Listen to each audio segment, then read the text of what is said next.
Hello.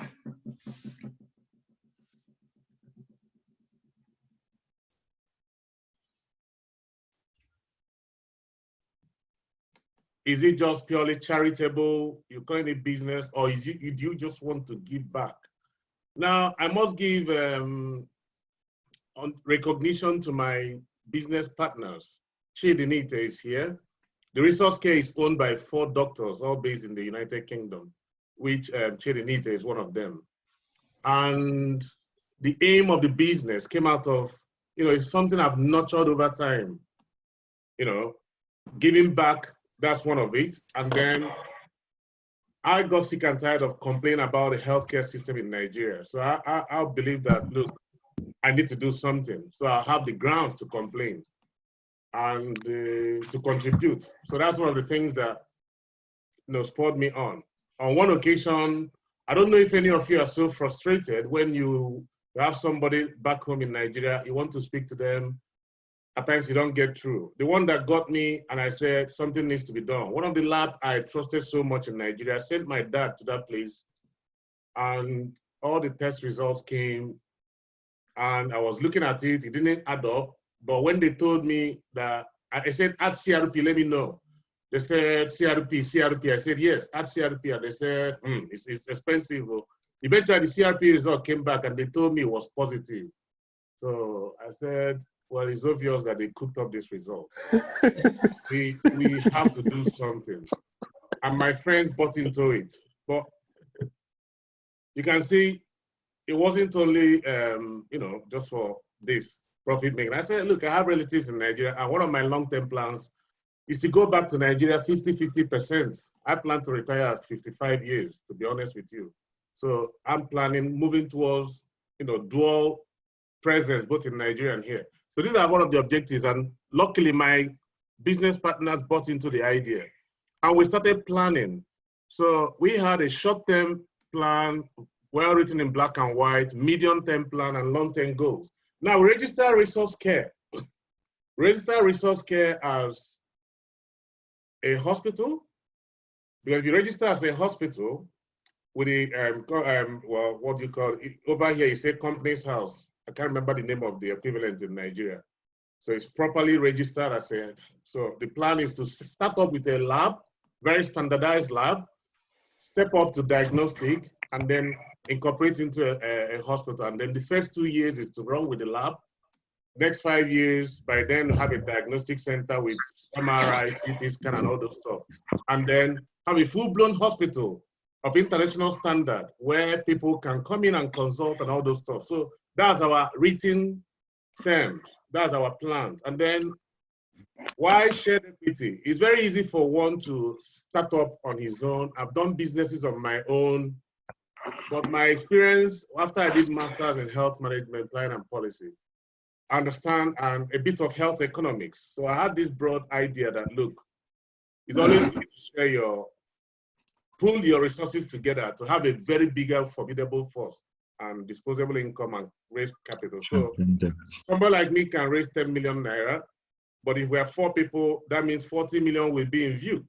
And then you can do something more substantive. And the risk is quite equitably distributed. You understand what I mean? So these are one of the things we had in view. I can't believe how time is flying. Then what was the quality? We told ourselves, 4 of us are UK standards.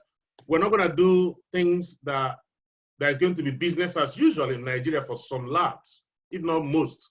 Because I know some reputable labs that when they run out of reagents, instead of being honest with the doctors on ground, they cook up results.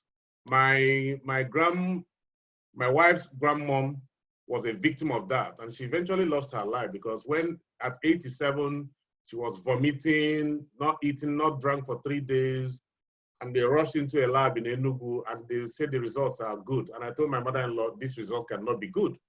And when they tried another lab, after argument, they found out that she's in, creatinine is on the roof and everything. She needed dialysis and all those stuff. So quality, we said, we need to invest and make it very close to what we have in the UK.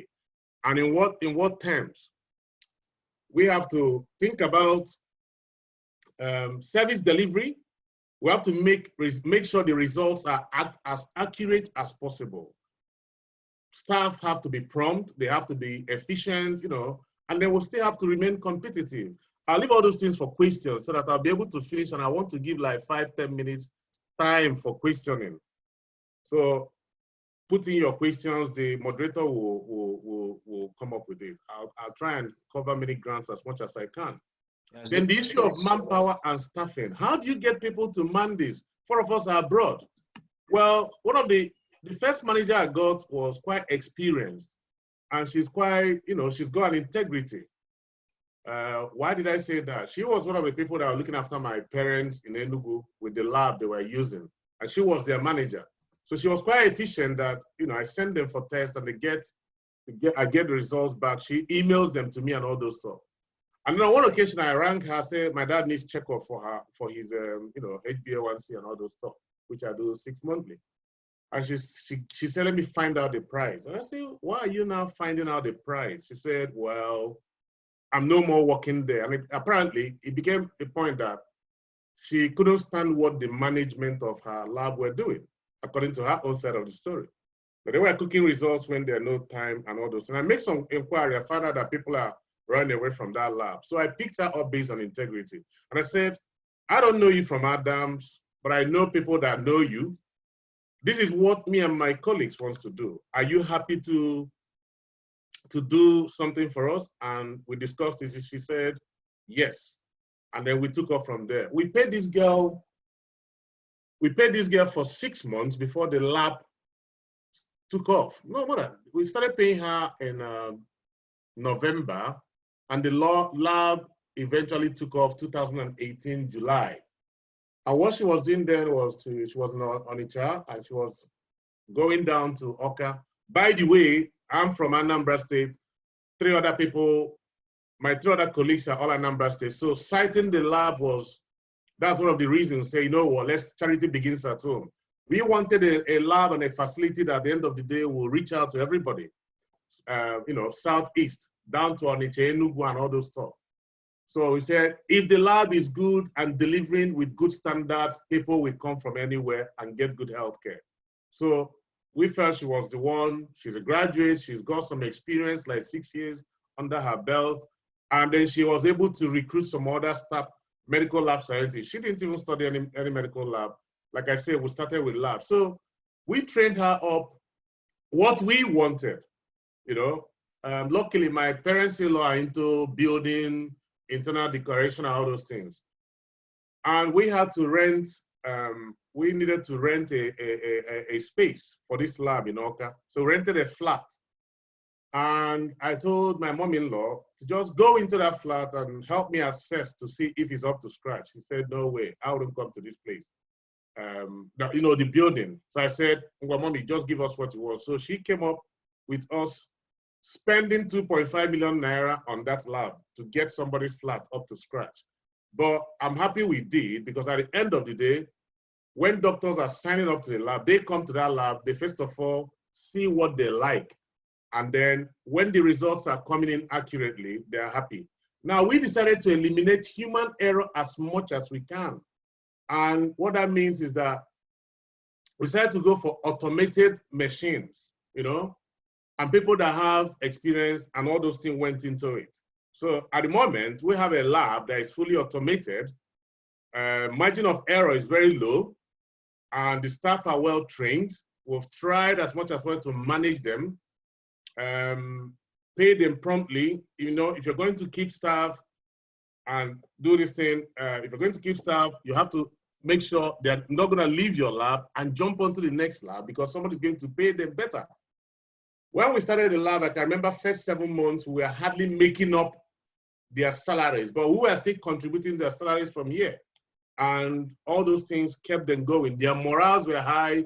We told them that money wasn't the main priority. The priority is to get the name of the lab sold across to Oka and its environs. If the doctors know about it, you don't have any problem. And to the glory of God, now a lot of doctors, even Anambra State Health Insurance, have signed up to it, and the lab is self-sustaining. We're not making a lot of profit now, but it's self-sustaining. When it comes to accounting, which is something everybody is interested in, well, we over here, we have access to the bank account through the apps and the internet, and then the manager has access as well. Then some funds, we have to approve any expenditure more than 500,000 or something like that, and then she does her daily jobs and account to us. We made it in such a way that the manager gives her publishes her diary with us, so that we know what is going on. Even when we don't look at it daily, we still have an idea.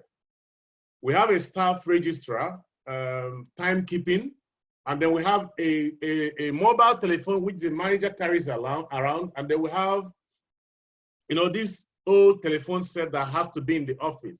So at times when we're trying to instill discipline and everything, one of the directors have to call in the landline to know who is there. And the lab starts by 8:30. If nobody is there, well, they'll answer us queries. Another thing we did about time management and boosting, when they started, were like 9 o'clock to 6.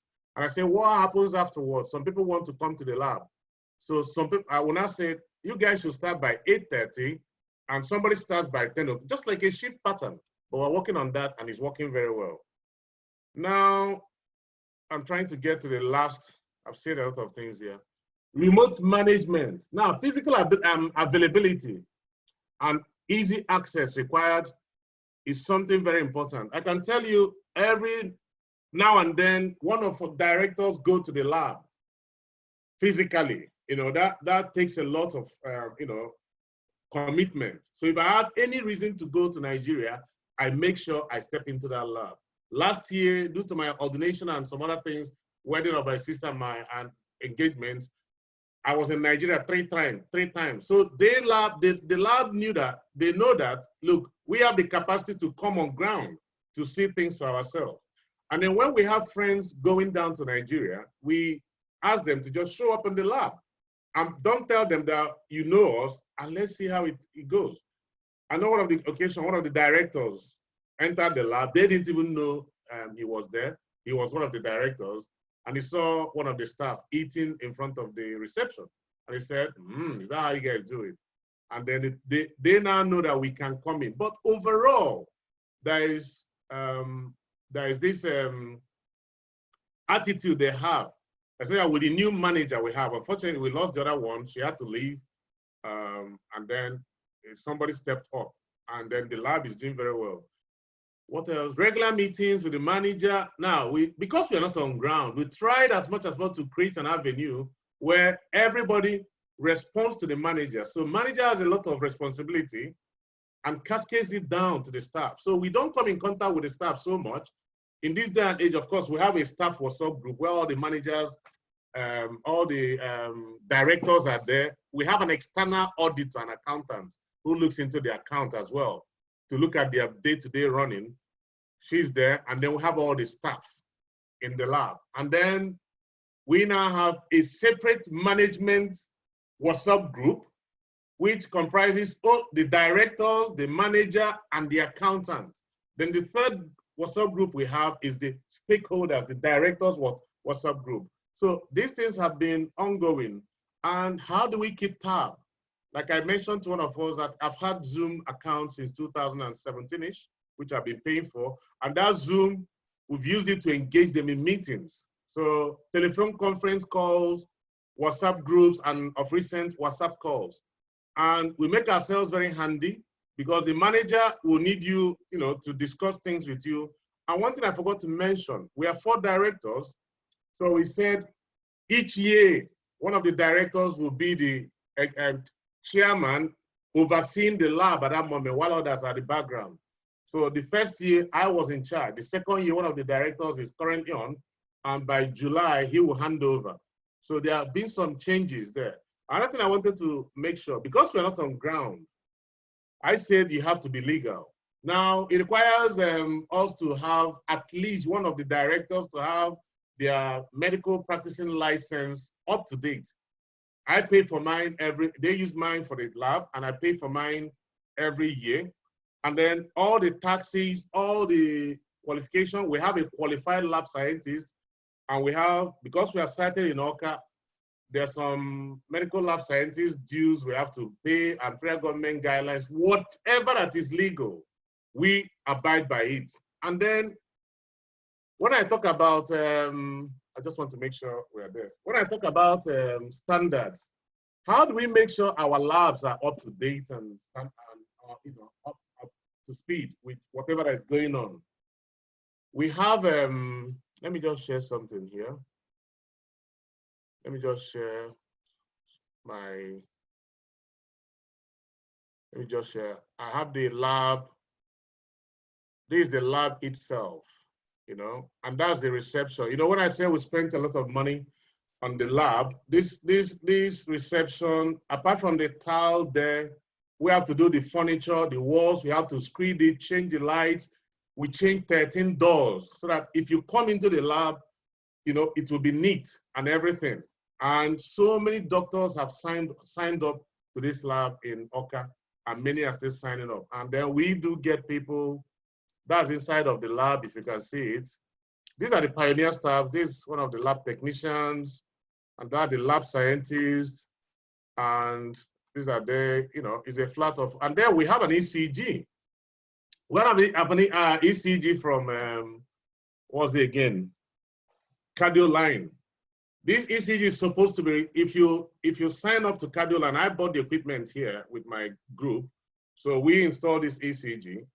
If they get ECG taken, they send the email straight away and it's being reported. Currently, we report it through an arrangement with a cardiologist in the US. So you get ECG, send it across to them, and they report it straight away. I've discussed with some consultants in radiology here who are happy that once we start the diagnostic bit, they're happy to sign up if we can get onto packs, and they'll do it. So the issue of, what's it called, reagents, there's so many things with the lab, but it's worth it. Before you guys will ask, to set up this thing, it cost us over a span of like 1 year to get our resources together, but we spent in the neighborhood of 30 million naira to get this thing set up. And I think it is worth it. We are not looking at return of investment immediately. Like I said, we have a short-term plan, medium-term plan, long-term plan. So we're moving in that direction, and by the grace of God, we're hitting our targets. We are somebody's property with the challenges here. We are looking at getting a small landed property where we can get something set up and then do things the way we want it. Thank you for listening. Time for questions. I can't hear you, Andy. I think you're on mute. Thank you very much, Chaiko. Thank you so much for that great presentation, and you managed to keep it all within time. So we've got about 6 minutes for questions, and we've had very interesting questions coming in on slide.do. Again, okay. if you want to see the question, I'm going to share it again. The questions are on slide.do, and that's the slide.do is where you can ask your questions, and this is the key to get in. So go to slide.do, and then the key is 48183. All right, I'm going to come out of this presentation now, and I can see the slide.do. I can see an anonymous question at 7:18 p.m. Yes, there's a few questions that have come in. I'm going to ask them. Chaiko, okay. Can you see the questions yourself? I can see the questions because I'm logged into slide.do. Then carry on. Okay.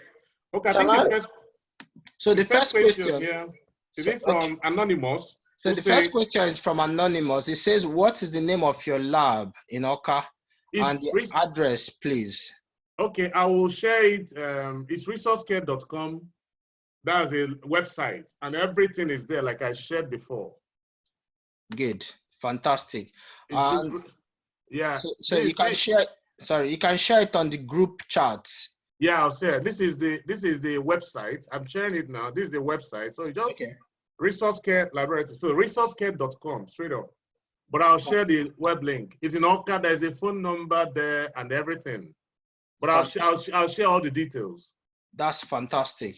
All right. And the second question is from Eze. Eze has asked, how did you market the lab? I think that's embedded in your presentation already. How did you market the lab and get people to know about it? Well, like you said, that's very important, good question, because you can't have a business without people knowing about it. So We went around, we have a list of all the hospitals in Oka. Even as I'm talking to you, marketing is still ongoing. We've been there for going to 2 years in July. The manager just told us the other day that he's going to, that he's recruited, not that he's going to. He's just recruited somebody to go around to all the hospitals over and over. Because remember, most of these hospitals have somewhere they use, you know? Yes. And then why would they leave where they use and come to you? So you have to do something more efficient. Okay. So we're giving them efficiency. If you bring your full blood count result in 3 hours, it's there. Some of the results you give them, they give it to you in the evening because it's all automated, you know, and you stay complete. Our prices are not exorbitant. It's not more than what you take in Anambra. So people go one-on-one to market. I hope that answers the question. That's fantastic. And based on that, attracting new business and getting other people to come in from other labs. Someone has asked, what is your opinion about I think that's a question you're skipping. As they asked about the market lab, then Anonymous have asked so many. Anonymous said, how do you go about quality assurance and control? Like I said, it's an automated lab. We have very qualified lab technicians, and the machines have their brochures and those things. And once in a while, it's all in the picture I'm sharing, this guy behind the lady on check is actually the technician installing the lab, and they come regularly to run quality control checks. They do it every 6 months to make sure the tests are good. And the hospitals are happy. Once in a while, they might flag up that something has gone off. And we say, okay, let's repeat the sample. And once we repeat the sample, we'll get the right thing. And you know, the most important thing there is the integrity and honesty, and they're happy. Fantastic. How did you ensure the reagents for the test are not fake? No, we bought these machines from Mindray company through their distributor. So their distributor supplies all the reagents. So with that, we make sure we get the right ones. Okay. Now, how did you train your staff? Like, we did our training as much as we can. That's another thing. On one occasion, we have to send our manager, the current manager now, we sent him to Philip Consult in Abuja. I think the cost of sending that is a management consult. You go there, you see people from banks are sending people, oil company guys are sending. We paid almost 350,000 naira to get this guy trained for 1 week. So we invest in so much training. We do the best we can do. Like I said, one of the questions is, do you want a UK standard lab or do you want any ordinary lab? And we did everything to beef up the standards. Now, Chidema said, when you say many doctors are signed up for the lab, what exactly does that mean? Well, many hospitals, if I may use that word, because the hospitals that send their samples to you. All right, Chaiko, I think we'll have time for one more question. So since you got one more question. Yeah, pick the most relevant. Okay, is it you to pick or me to pick? I can pick. Do you have any legal bottlenecks or hurdles you have to overcome? Of course, in everything, the Agboro people will come and chance you, but when they see you've got the right documentation and everything, and they will leave you alone. How do you repair? Like I said, some people use it. How do you get legal aspect? Like I said, we do the right thing with the right qualifications, qualified people in the lab. The Medical Lab Scientists Society, just like NMA, they have their stipulations for setting up a lab, and then you must. Okay. All right. So, one last question, please. Choose one. You mentioned the four of the outside, no matter how much. So one last question. Which major difficulty did you guys encounter, and can you let us know how you surmounted it? You've got 1 minute, Chaiko, go for it. Major difficulty we encounter the staff attitude at some point. We do everything to take care of the staff. For example, when this lab scientist, she was in her lab and went on maternity, we paid her full salary for 3 months and paid her, and she came back. But the manager is somebody that she has a pride attitude. So when we started pressing her on accounting, one day she just came and resigned without anybody. But luckily, the deputy manager was up to it. So that was a major setback we had. But the deputy manager stepped in immediately. Luckily, he's been on the training and took over, and we've had more results. So I'm happy to answer questions privately, but that is our experience. Thank you for listening. Fantastic. Thank you. Yes. Sorry, Andy, obviously I joined this group, and my name is Pascal. Yes. But thank you, Dr. Peter invited me to join the group. Patrick, I don't know how the questions are being asked. Must we only type the questions and we don't have to interact? Yes, Pascal. So the questions are being asked on Slido. And because we've got very limited time, the question has been asked on Slido. I've shared the link to the question in the group chat. I'm going to share it again. Or Linus, could you help me share the link to the questions and how you can ask your questions and the code? Just because of the limited time, we're not able to go into details, and I'm sure we all have other experiences to share. So on subsequent events, we can talk about scheduling you in to share your own experiences. I think I've sent a reply to this your question about sharing your experiences. For everybody not to lose out, you can inbox me privately or here. I'll try and answer. Then Yes, yeah, I think that would it's be great. okay. You Even can on carry on. WhatsApp. You can carry on inboxing your questions on the group chat or Yeah. directly to Chaiko. And if you want to discuss further, you can discuss on WhatsApp. But just because of time, we are just on the verge of the time for the next presentation. Yeah. Without much ado, thank you so much. That was a fantastic presentation, Chaiko. So much to mine from it. I'm sure we'll bring you back to look at more details. You've talked about monitoring and supervision of staff remotely, being legal and up to date in your professional registration, the value of automation, having clear plans, short-term, medium-term, and long-term, and realizing that you may not break even in your first year of business. So it might take a little while, or it might take some time. Thank you. Fantastic presentation. So I think we should go straight into the next presentation. I'm just going to share again our program. The next presentation is Business Case, Human Race Specialist Diagnostic Center by Dr. Obi Iwago. Obi, if you're ready, you can share your screen and just take it from there.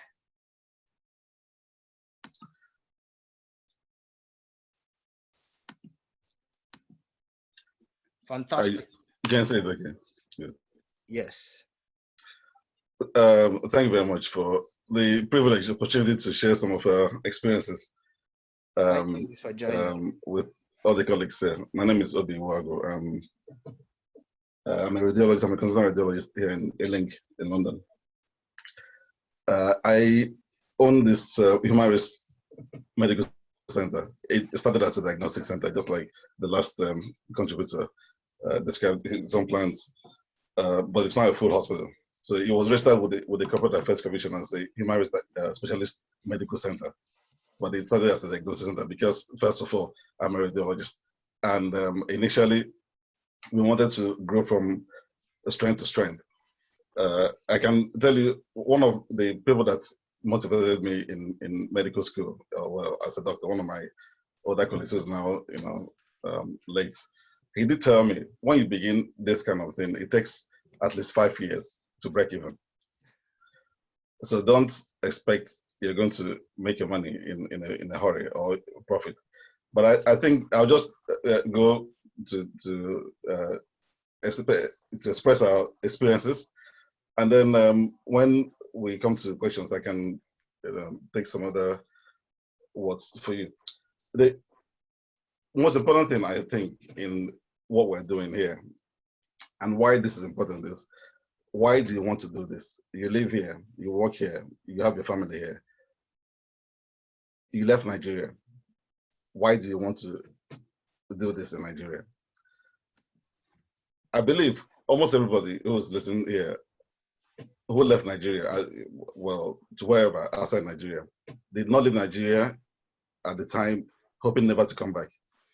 I believe most people wanted to come here, acquire knowledge, acquire experience, and go back to Nigeria. That's the way we grew up. Most of our teachers in UNIMAA and elsewhere were people who trained part of their training overseas and came back and then taught us, and then we became what we were or what we are. But again, we also know that a lot of people will not be able to come here to train. So it now becomes our responsibility, if we feel that way, to take what we have here and take it back there. Dr. Anoche mentioned quality assurance. For me, experience has shown that a lot of labs don't do actual lab tests. They quote figures for you. They just give you whatever they think. But if they look at the request form, if it says query MP, they'll tell you MP. If it says query typhoid, they give figures that look like typhoid. And I came to realize that having trained in Nigeria, at least MBBS, the quality of training we have in Nigeria is very, very good in most universities. I can't speak for all of them, but most of the universities at the time that I trained, I left medical school in 1992, were very good. We had examiners from abroad who were examining us. Some of our lecturers also trained overseas. So I believe the quality is very good for the most part. However, doctors are not babalawos. So if a doctor doesn't know what is wrong with you, he cannot treat it properly. Many Nigerian doctors, and that includes almost everybody here, will treat the patient rightly if you know what is wrong with the patient. However, the biggest problem I think that Nigerian medical doctors have is to know what is actually wrong with the patient. There's a common diagnosis of typhoid malaria. What does that mean? It doesn't mean anything. But everybody who has fever gets treated for typhoid and malaria or whatever. So I had the burden to contribute in some way to deliver a lasting, sustainable diagnostic setup and hospital that will give the quality that I'm able to give here in Nigeria. And for me, most states over. So, like everybody says, and being an Igbo man, I also believe in charity begin at home.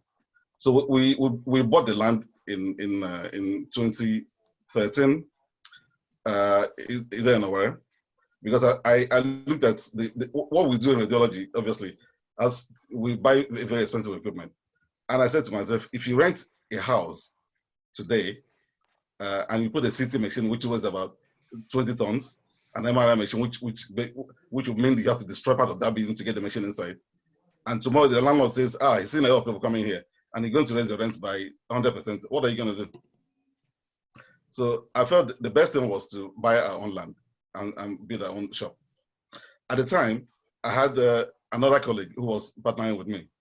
So he went down to Nigeria to assess the situation with the feasibility studies and to acquire the land, and so we could now begin the registration process. Unfortunately, when he got to Nigeria, when he looked at the concept of what we had actually talked about, he became discouraged. So he called me from Nigeria. He said to me, "Sorry, I can't go on with this. I have to back out." So I had a choice. I had to either continue on my own or give up the dream. And it's a dream I've had since 1992 when I left medical school, or 1997 when I came to Europe. And I've written the concept for this whole thing by 2008 when I was still working in Newcastle. So the question was, do you give up this dream? Then what are you here for? Or do you go ahead despite the fact that you have to get a loan? So I spoke obviously to the people who advised me, and we tried to put the money together and go about it on our own. What we did, however, was because we were starting radiology and laboratories together at the same time, we got a lab scientist who works in King's here in London to be the advisor for the lab, with an option to buy in as a partner, which did not happen eventually. But we had to send him to the US to look for machines. He went to a company called Block Imaging. He went to several companies that produce machines in the US. We paid for that, and we got the equipment made for us and sent to us in Nigeria for the lab side, the automated machines and all that stuff. Obviously, being a radiologist myself, my day to day is imaging. So up to today, I report all the scans, all the images that are done in human, and that's how I show quality. Right. The concept was, first of all, a diagnostic center that would encompass laboratories, radiology, that is X-ray, CT scan. In fact, I brought the first CT in the whole of Imo State in a way, and it's still working. That's the one I was using. Now there were two others, but we brought the first CT, multi-slide CT, into Imo State. And even up to now, unfortunately, none of the government hospitals in Imo State has a CT machine. That tells you how backward we are. But I thank God for COVID, because there's something positive going to come out of this, I hope, as time goes on. So we established a laparoscopy endoscopy unit for upper GI, lower GI endoscopy. After 2 years, we began neurosurgery because I was able to, I came in there was a neurosurgeon in the Federal Medical Center in Owerri who had just finished his training, was very bright, very smart. He went to Japan for a fellowship, came back, and basically was just doing boreholes in the Federal Medical Center.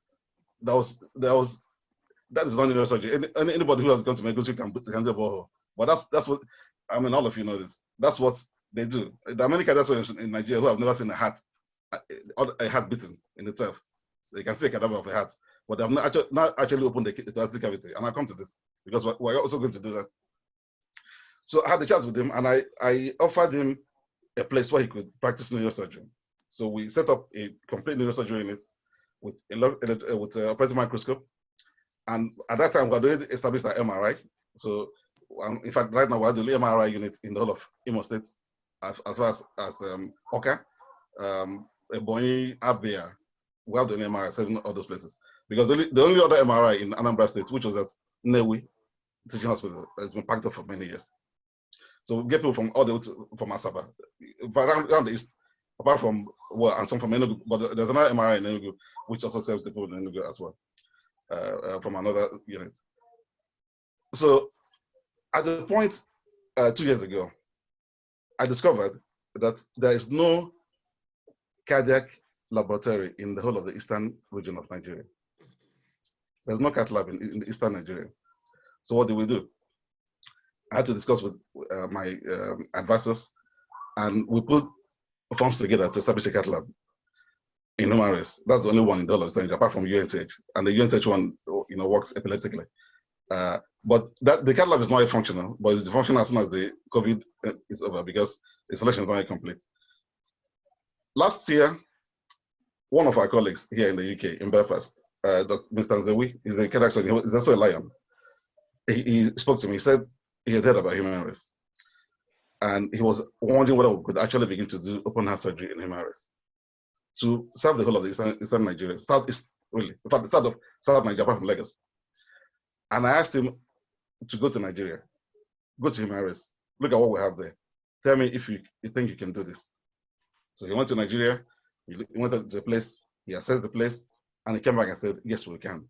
We have to do this, modify this, modify this, modify that. So following his recommendation, we piped oxygen in all the rooms, in the theaters, throughout in fact, we built a brand new complex hospital with a lift, because so we can transfer patients from the theater downstairs to the cardiac ICU upstairs. So we have set up a open heart surgery hospital and complete cardiology center with stress ECG, normal ECG, echocardiography, and all that stuff, all running in that place. Hopefully, as soon as the travel restrictions are over, then we'll go back to Nigeria and install the equipment and begin to open people's hearts in our. We do maternity and all that stuff. We have an eye clinic, we have a pharmacy, which also serves the public. And we are now, because we've set up the oxygen system there, we're now working towards producing our own oxygen and also being able to sell oxygen to other users in the community.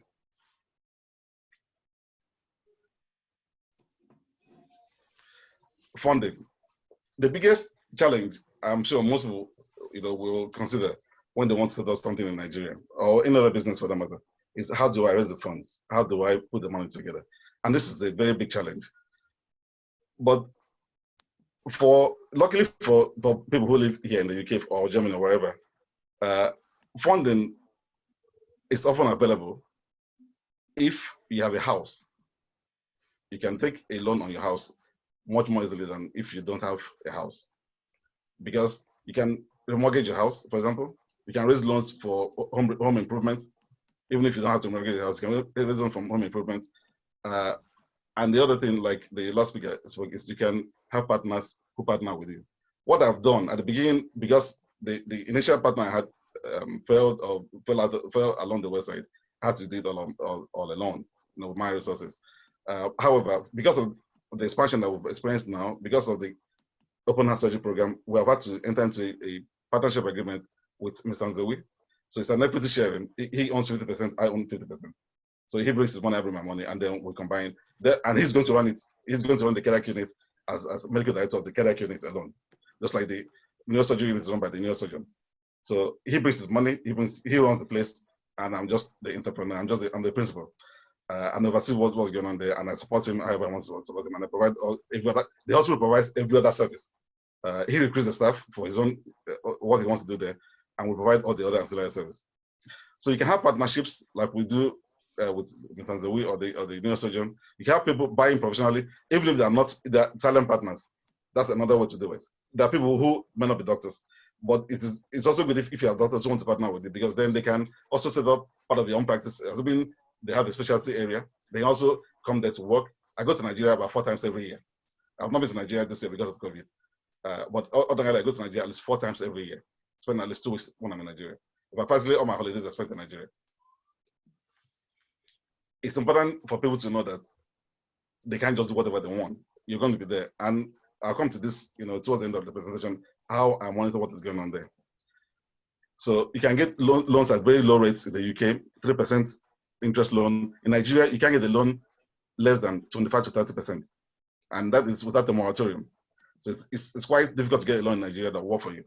And really, despite all the things that they print on the papers for you, getting a loan in Nigeria, they require you to actually bring equity into the loan. So if they're going to give you a loan of 10 million, they want you to pay upfront about 20% of that loan before they're going to give it to you. So it's a very difficult situation to get loans. Now, I've tried this before, and they make it very, very difficult for you. However, if you can get a loan from here, either by however you want to get it, or by your own savings, it's important that you find a way to raise the money here better than raising Nigeria, because you're going to pay less interest rates. And if you're working, you're almost sure you're going to be able to pay your loans. Obviously, if you're doing locums only, you're in a problem, because if there's the COVID and all locums are gone, then you have to pay your loan and your house might be repossessed. So these are things, obviously, COVID doesn't happen every year. But as it has happened this year, and I'm sure a lot of people are having a lot of difficulty paying back their loans if they were only doing locums. The other thing about owning the land you have your facility on is that you can use the CFO as a guarantee for a loan, even if it's a non-commercial loan. It's a very important factor. Your CFO, your certificate of occupancy, it's vital if you're going to apply for a loan anywhere, because that's what most banks are going to look at for, or most financial institutions are going to look for. Your equipment can also serve as collateral if you're going to go for a loan, but that has to be something that can be sellable. For example, X-ray equipment are sellable usually, and lab equipment are sellable usually, and they can value it easily because it's easy to have a quote for them. How do we manage the place day to day? One of the biggest problems we have in Nigeria is staff attitude. That's as simple as that. A lot of people do not know that if they don't have a job, they cannot feed themselves. People take their jobs for granted. Often, they just presume that because they have a job, then they can go home and rest. They can come when they want, go when they want, go to bed for 1 hour and all that. So you really have to be disciplined and have people who can discipline themselves. So what do we do? There's a check-in book at the gate, and there's a clock at the gate. There's a check-in book which is monitored by the gateman and also the manager, the duty manager for the day. So whenever staff come in, they clock in. Whether the nurses who are on shifts or the staff who are on normal full-time day, they clock in. We know when they come. We know when they leave. If they're going on break and leaving the premises, we know when they've gone and when they come back. And this is monitored every day, and I get the list every day, and a summary of who came by how many minutes late or how many minutes early every week. This is done by manager, but I get the feedback. I have CCTV cameras all over the place, which I'm monitoring on my mobile phone here. I know what's going on there any minute of the day if I want to.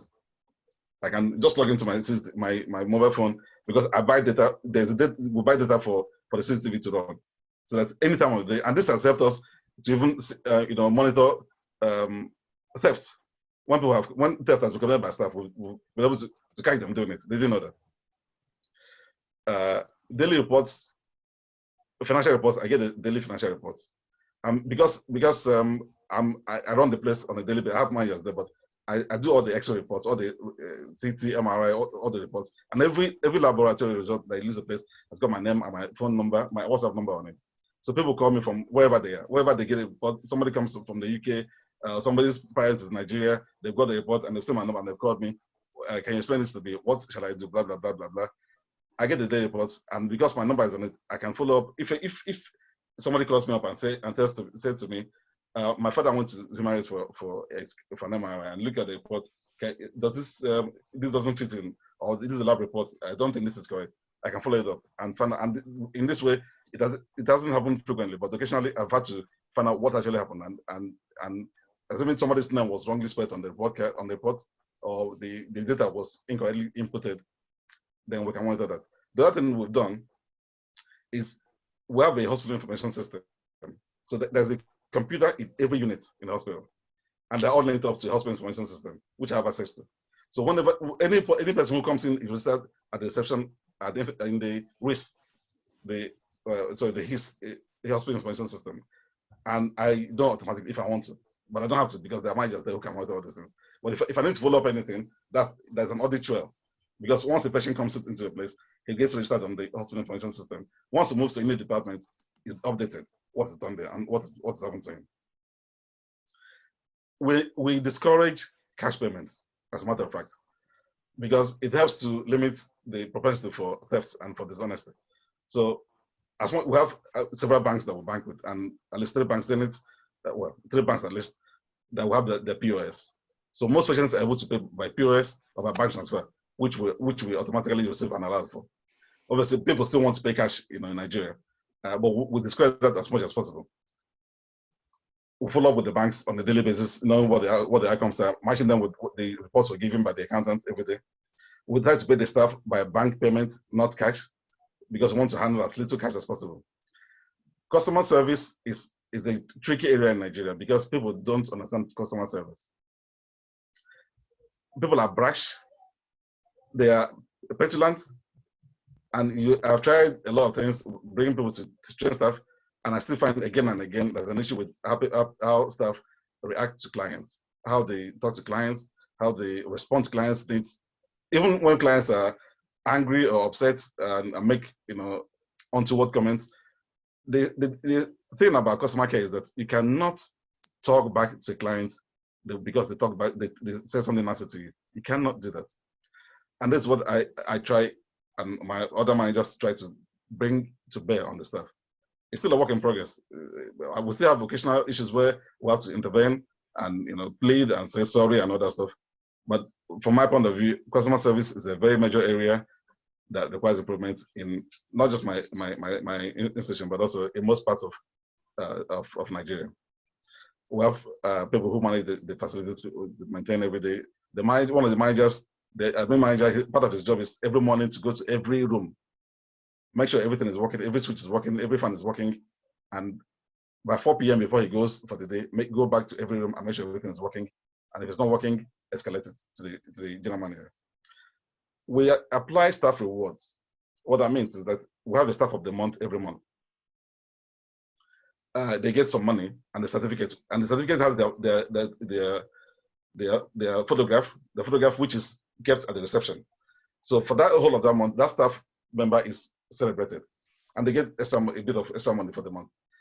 One thing I'd like to start now is also to give everybody who has a birthday in the month something. It could be a 1,000 naira recharge, or even the cash equivalent itself, just a work of encouraging staff. Because I recognize that if your staff like what they're doing, they first of all, they're your best marketers, number one, and secondly, they can also protect your interests with other staff.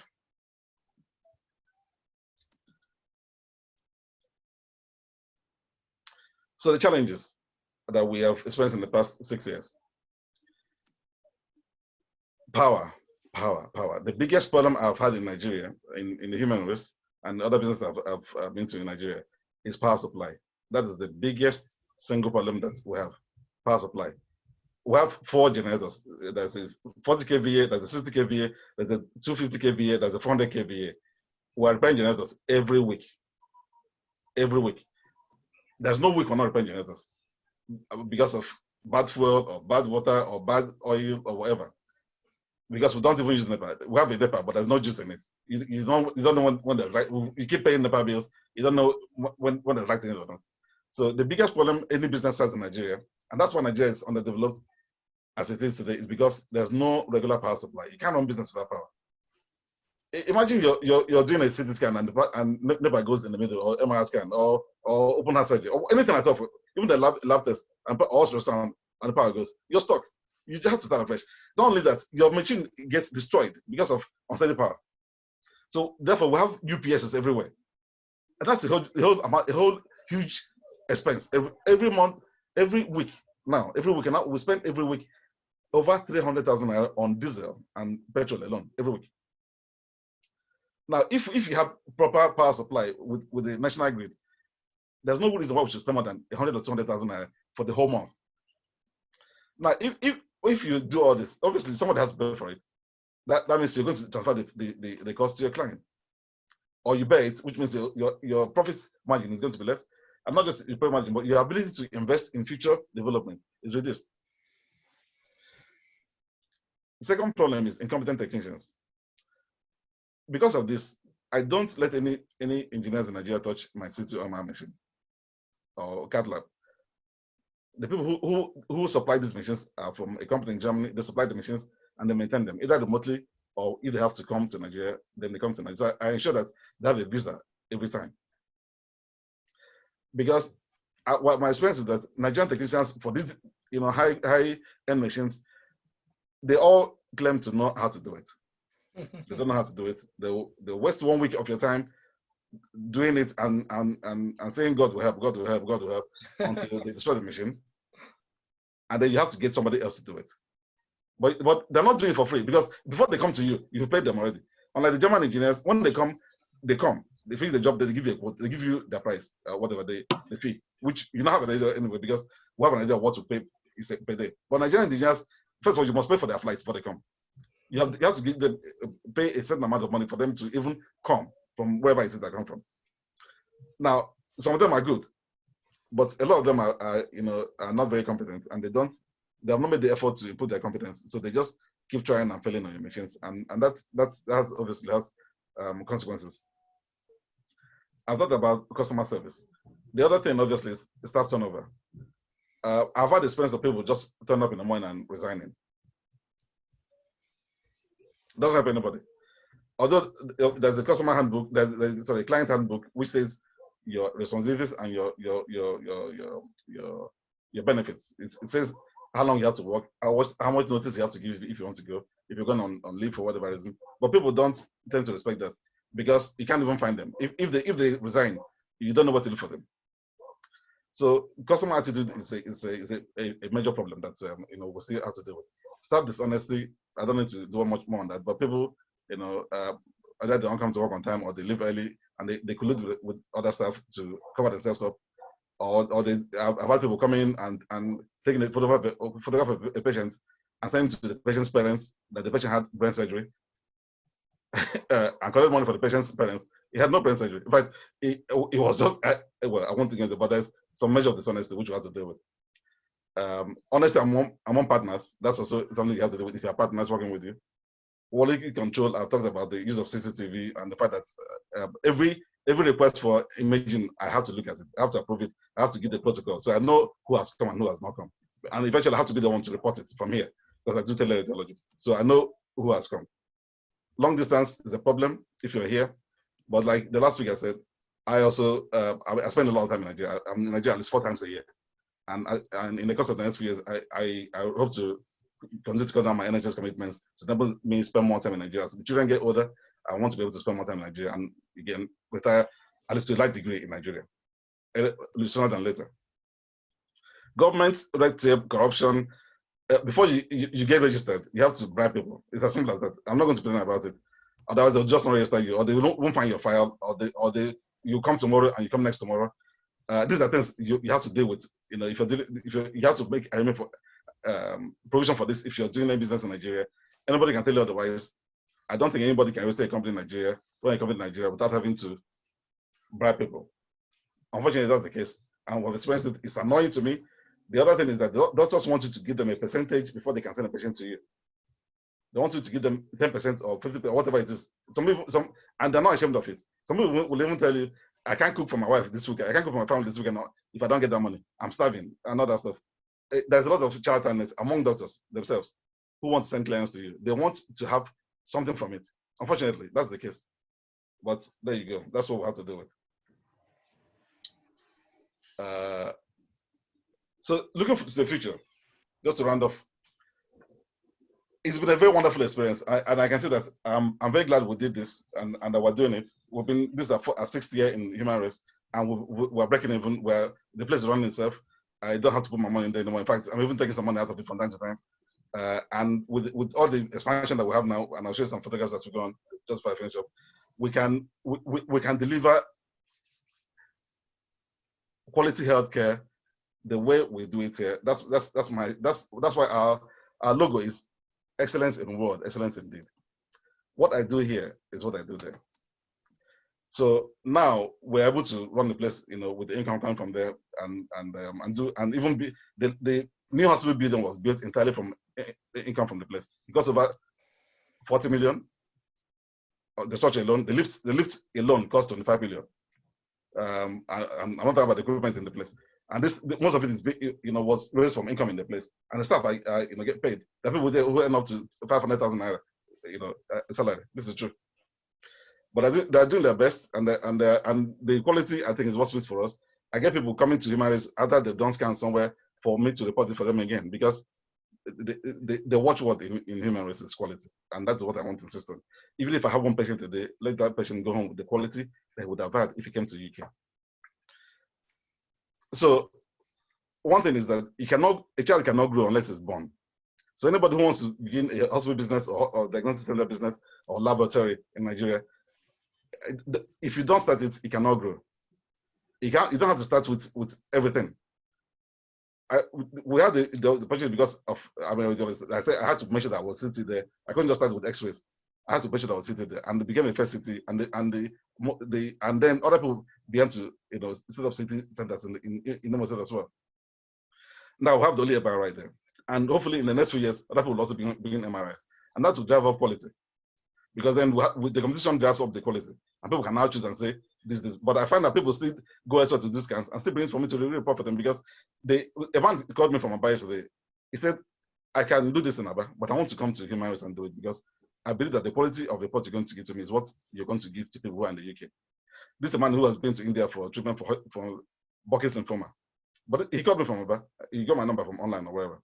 So that's for me, that's the most important job that he gives to me. My parents live in Nigeria. They live close by. My in-laws, whatever they want, they get it as human rights, and I'm sure of the quality. That is my assurance, and that's what I assure to anybody who comes to human rights. The quality you get, if you're not happy with it, call me. My number is on every report that lives human rights. You can call me anytime.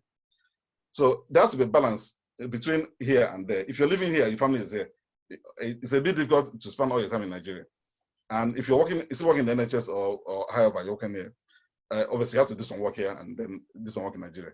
But if you don't spend time in Nigeria, you're going to build something for other people, and you're not going to get any benefit out of it. You have to spend time there. I spent all of last year on sabbatical, purposely to spend time building up that project in Nigeria. I'm back here now, to my NHS appointment. But I spent 1 year sabbatical. It's important because there you build up relationships with referrals, with other doctors, and people know who you are. And then they know you present this place. And then they can interact with you, even if you're not there. They know, I know the person, I know who I'm talking to. It's important. At the end of the day, people want to know who am I dealing with.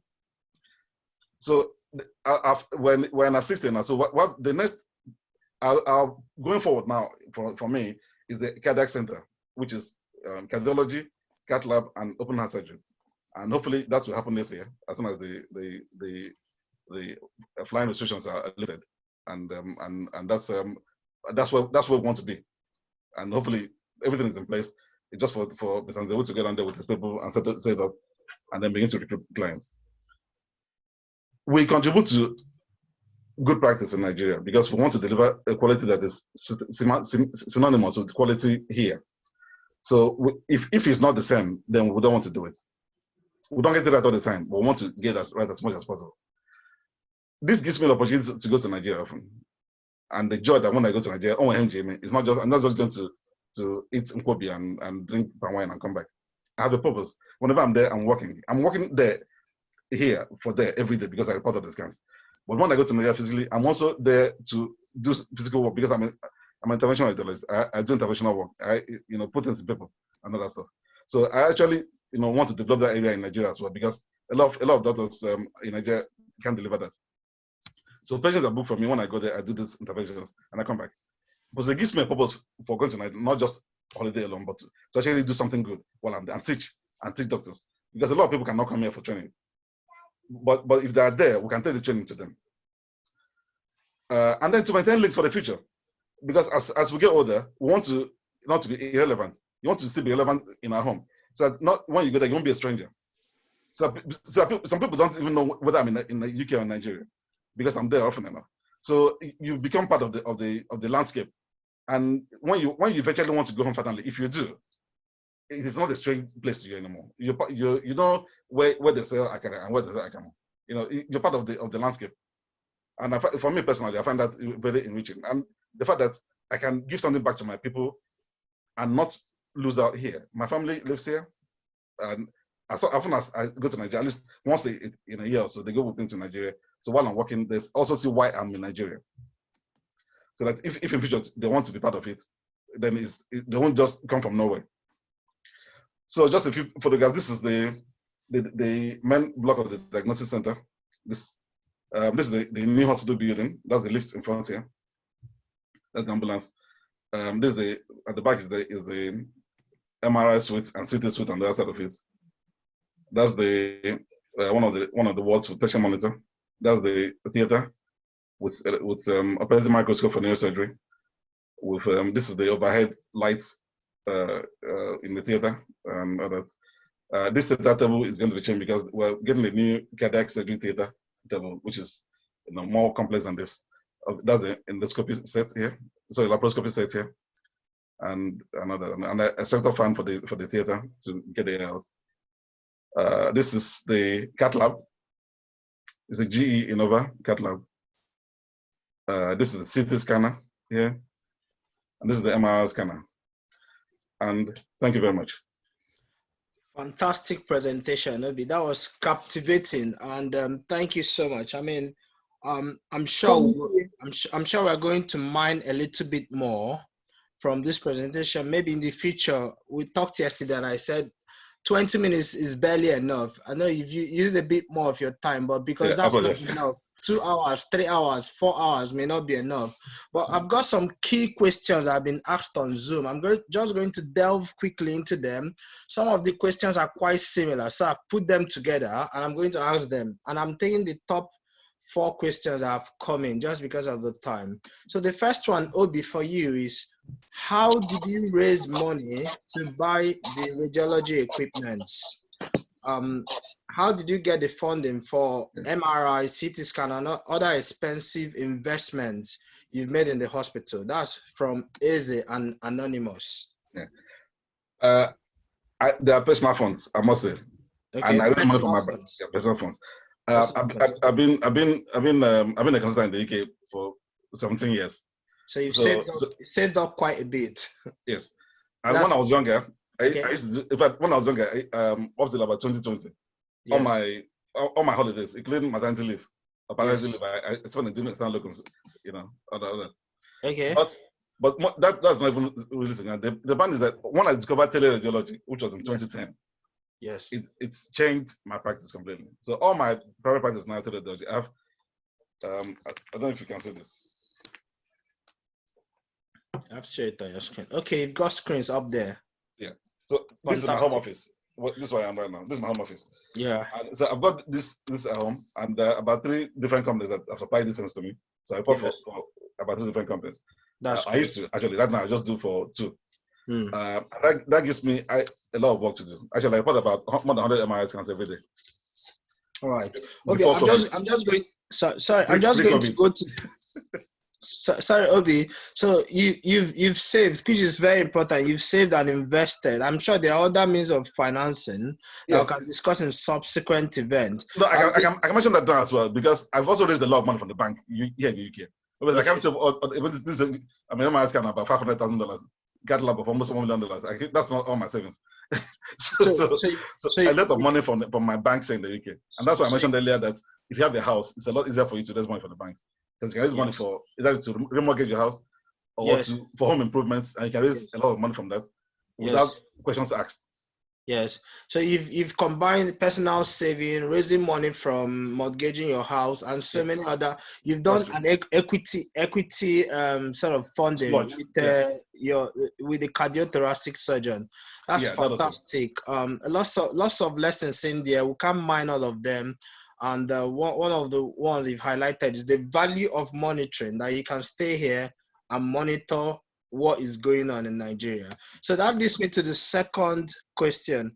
How do you deal with the security issue in the East? Yeah, it's a major problem. And I'm sorry to say that I have to move with security when I'm in Nigeria. 24 hours a day. Basically. 24 hours a day. That's a bit challenging. Okay, that's it. And it's not what I've always done. But I had to begin to do it from 2016, so 2017. Yes. Because of an incident that happened to me, which I don't want to get into now. But I had a personal experience, and I had to do that. Okay, thank you for that. I've had some other entrepreneurs in Nigeria mention having to use security 24 hours. It is what it is, and we don't have. If we had more time, we'll flesh it out. But thank you for the answer on that. And the final question we'll be taking is, a key challenge is that most Nigerians, this is from John, most Nigerians have to pay for healthcare from their pockets. Are all your clients all extraordinary rich? How do you ensure they are able or that they pay for your services? So, okay, no, people don't have to be rich to come to human rights, and that's the one thing I said out to do in the beginning. How much does it cost to get a CT scan done? Okay, for example, a basic CT scan of the head, for example, is 32,000 naira. 32. Okay. Yeah. Okay. And on top of that, you get a report from me, and with due respect, that is something an X factor as well, I think. Fantastic. But for MRI costs about 70,000 because that's what it is. Yeah. But what I do also is that I have a policy that nobody will go because they cannot pay. Okay. That's really cool. But that nobody has to do that. It's just my personal, Christian policy. Charity. Yes, because we run a charity as well in human rights. Yes. So this charity pays for those who cannot pay. Okay, that's fantastic. But it's a personal thing. It's not a business arrangement. It's just a personal thing. But what I want to say is that nobody goes away because they cannot pay. Because then it's not worth it for me. I'm not doing it for the money. Yes. I want to make sure that this service is available to our people. And if it's me having to pay for them to do it, then I will. Okay. But most people can pay. Because of that, I don't have to run at a loss. Because most people can pay. It's a business. It's a business, isn't it? So there's a charity. For the 10% or 20% who cannot pay, we'll find a way to meet them halfway, always. Fantastic. Obi, I can't thank you enough for taking out your time. Obi is a fantastic person. I talked to him despite all his achievements and all he has done. He's very humble, easy, approachable, and is quite generous with his time. I'm sure we're going to have to arrange future opportunities to discuss in depth, because there are people who want to run this line of business and they want to run other types of business. They will have other questions and challenges to ask. But because of a limited time, we'll all say thank you, Obi, for taking out time to present. And if you've got further questions, you can reach out to Obi. You can either send him a message on Zoom or ask your questions in the group. And if we still have time, he will answer those questions. Yes, Obi, have you got your contacts? If you could share them on the screen. How do I do that? Okay, or just send me a message. Send me a message on Zoom or WhatsApp, and I can share it. That depends on if you want to be reached personally or not. And thank you. I'm a businessman. It's good for people to reach me. Yes, that's very good. All right, thank you so much. All right. You can stop sharing on your screen now. Yeah. All right. Okay. All right. Thank you, everyone, so far. The best audience so far. Interactive questions, really engaging, and people are really involved and all that. And people are using questions on Slido to ask questions. The next presentation, while he sets up, Dr. Chidi Samuel Odu, A very interesting young man. I've known him for a while. He's always had that drive. He's going to tell us a bit about partnerships in business. He's going to talk about his topic for today. I'm just going to have a quick look. Is partnerships the bedrock for reinventing healthcare sector business? The health rich case study.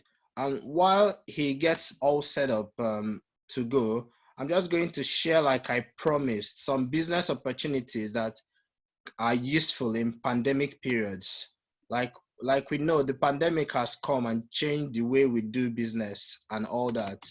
And we know that this is not the last time it's going to happen. As we are aware, pandemics can happen.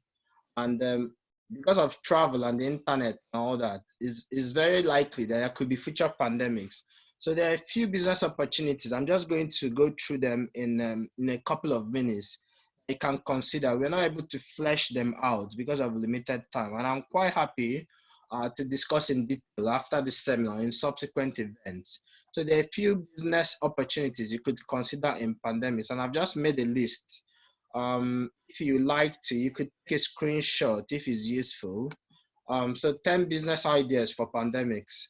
One is on-demand doctors, nurses, and caretakers. And then there's remote healthcare consultation. And all that, you can either offer it on a website, through an app. For those of us who live in UK, you already know about Babylon Health and their GP and their GP at hand app that patients can actually use to sort of reach doctors and be able to use artificial intelligence to deal with some of their symptoms. An online educational app is quite a huge one now. I spoke to someone in Bielsa in a private school, and as 2 months ago, they already were all online and they were like doing business. They're sort of like teaching their students online. Pick up and delivery, any sort of delivery is quite big this period. We've seen a spike in visitors on our website for some of our businesses that will do delivery of stuff, like on babybumper.com. We had quite a few orders this period. If you're delivering drugs, grocery, medicine, it doesn't matter. E-commerce marketplace, set up a website, you're selling stuff, no matter whether you're doing FBA or drop shipping or whatever type of e-commerce you're doing, there's quite a place for that. Then, there's a few people waiting in the waiting room. I'll be glad if the co-host let them in. So there's fitness and wellness app. During pandemic, people are becoming more focused on their health and their wellness. They have to keep mentally sound. They have to keep physically sound. And all these fitness and wellness apps are beginning to do quite well, including those that were popular before. They are doing a lot now. So, and the last one, which I think we can all relate to, is have an ambulance or medical van booking app. While these are just ideas, we're not able to flesh all of them out at the moment because of the time involved. But these are things to think about, to do a bit of research and consider if you want to go into any of those. All right. So without further ado, I'd like to welcome the next speaker. Chidi Samuel Odu.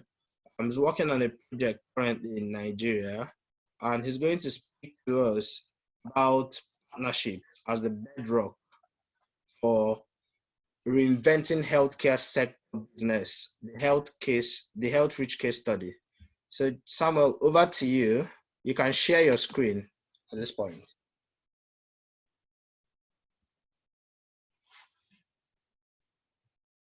Hello.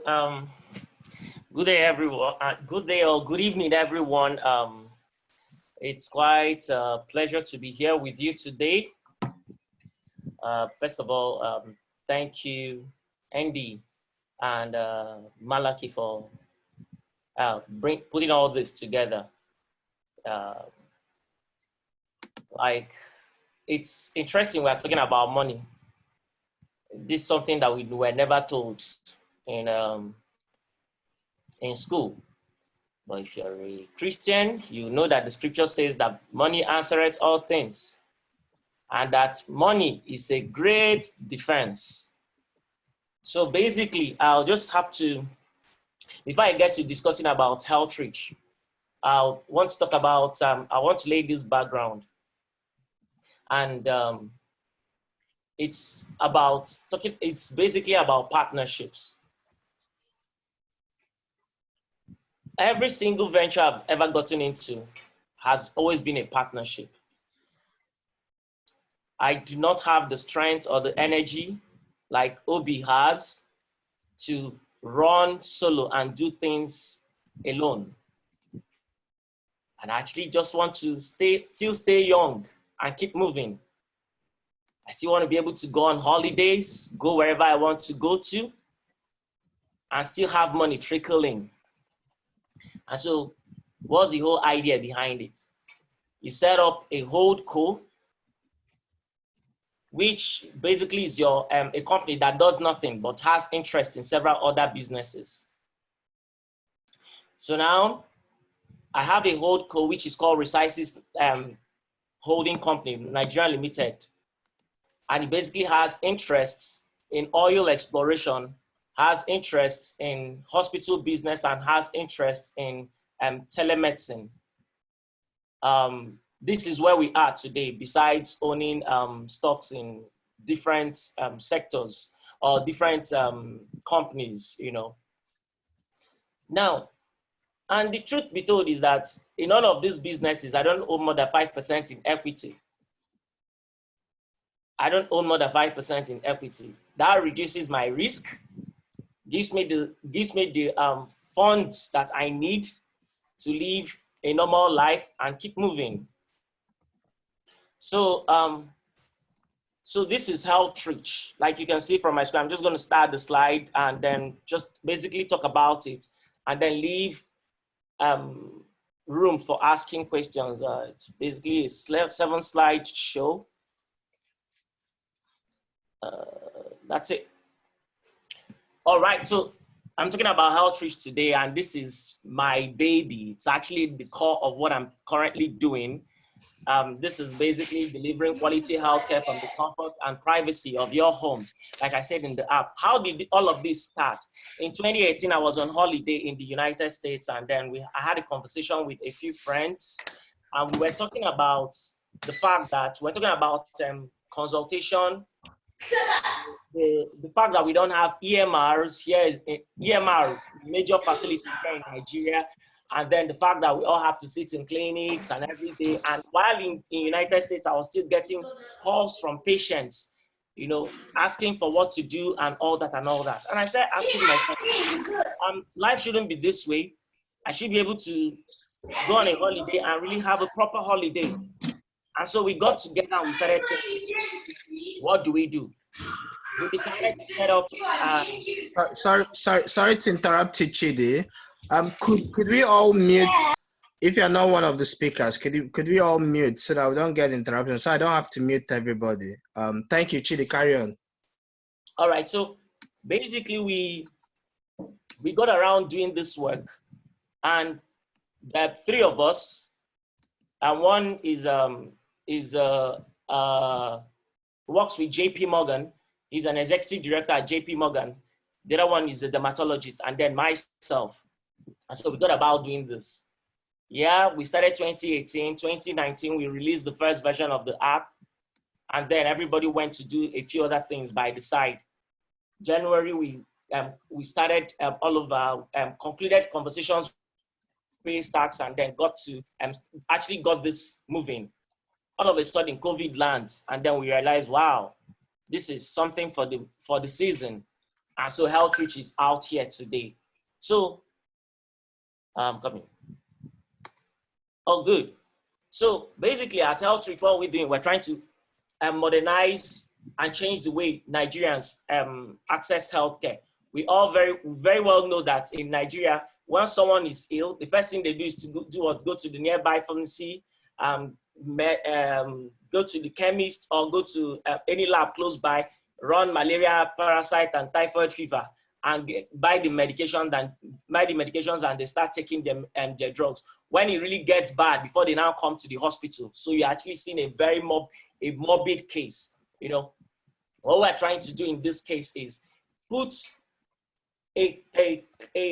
give access to medical doctors or give access to patients, give patients access to medical doctors in their smartphones. So anybody that basically can do a WhatsApp video call and all of that can get to speak to a medical doctor at a very reduced price, you know.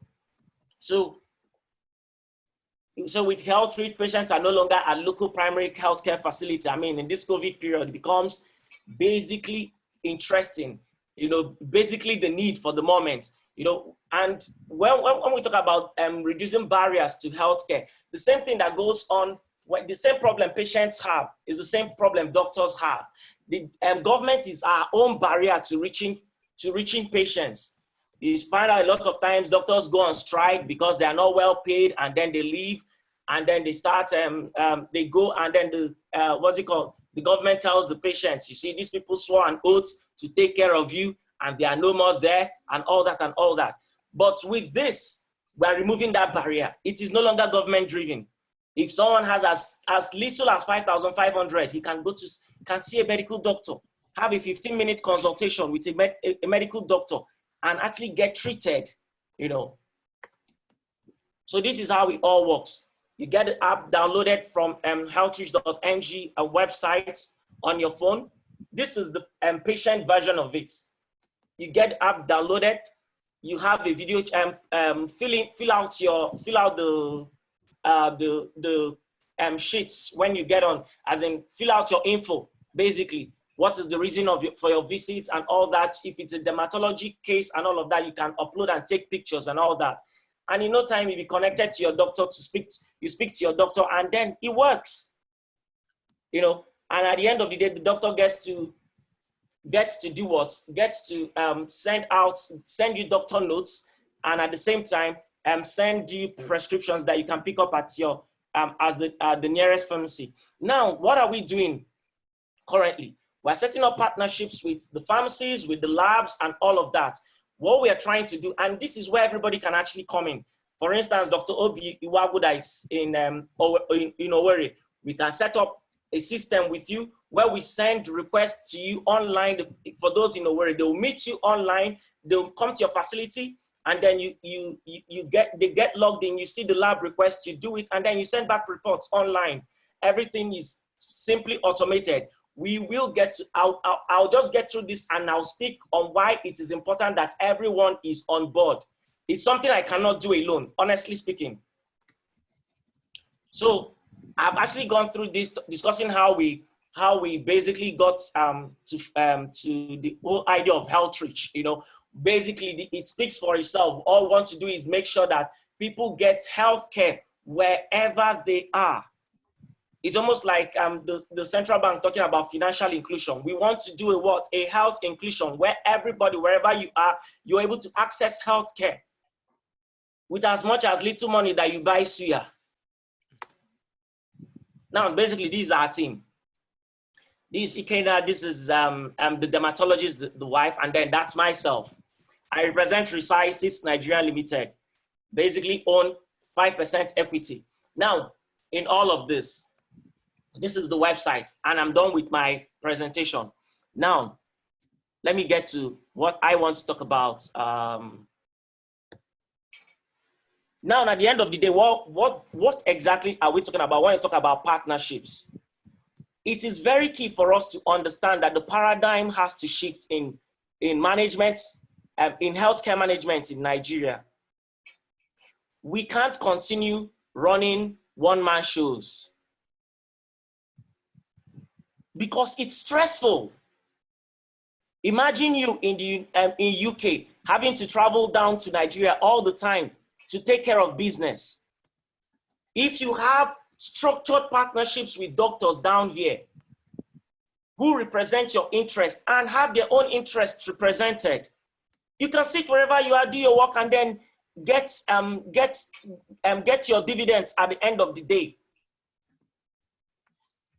And this is basically, and the truth be told is this: if you see the deficits in the doctor-patient population in Nigeria, it will take 100 years for us to cover it. So what are we trying to do at this particular point? We need to come into that framework where we come together build healthcare facilities that will take care of these needs, give us more time to live productive lives, and make sure we don't retire very old and looking terrible at retirement. It's something that has been at the crux of every single thing I've done. The same thing, because when you set up holdcos, when you have these business models, you set up holdcos to manage your interest in various investments. What you do at the end of the day is they just report back to you. You can take from one industry, push funds from one investment to the other investments. How are we able to run Health Reach? How are we able to do this? Because of interest in modular refinery projects in Nigeria, what we do is this. We take funds from the modular refinery project, put it in Health Reach. It goes pari passu, like Dr. Obiwagu that talked about managing power and all of that.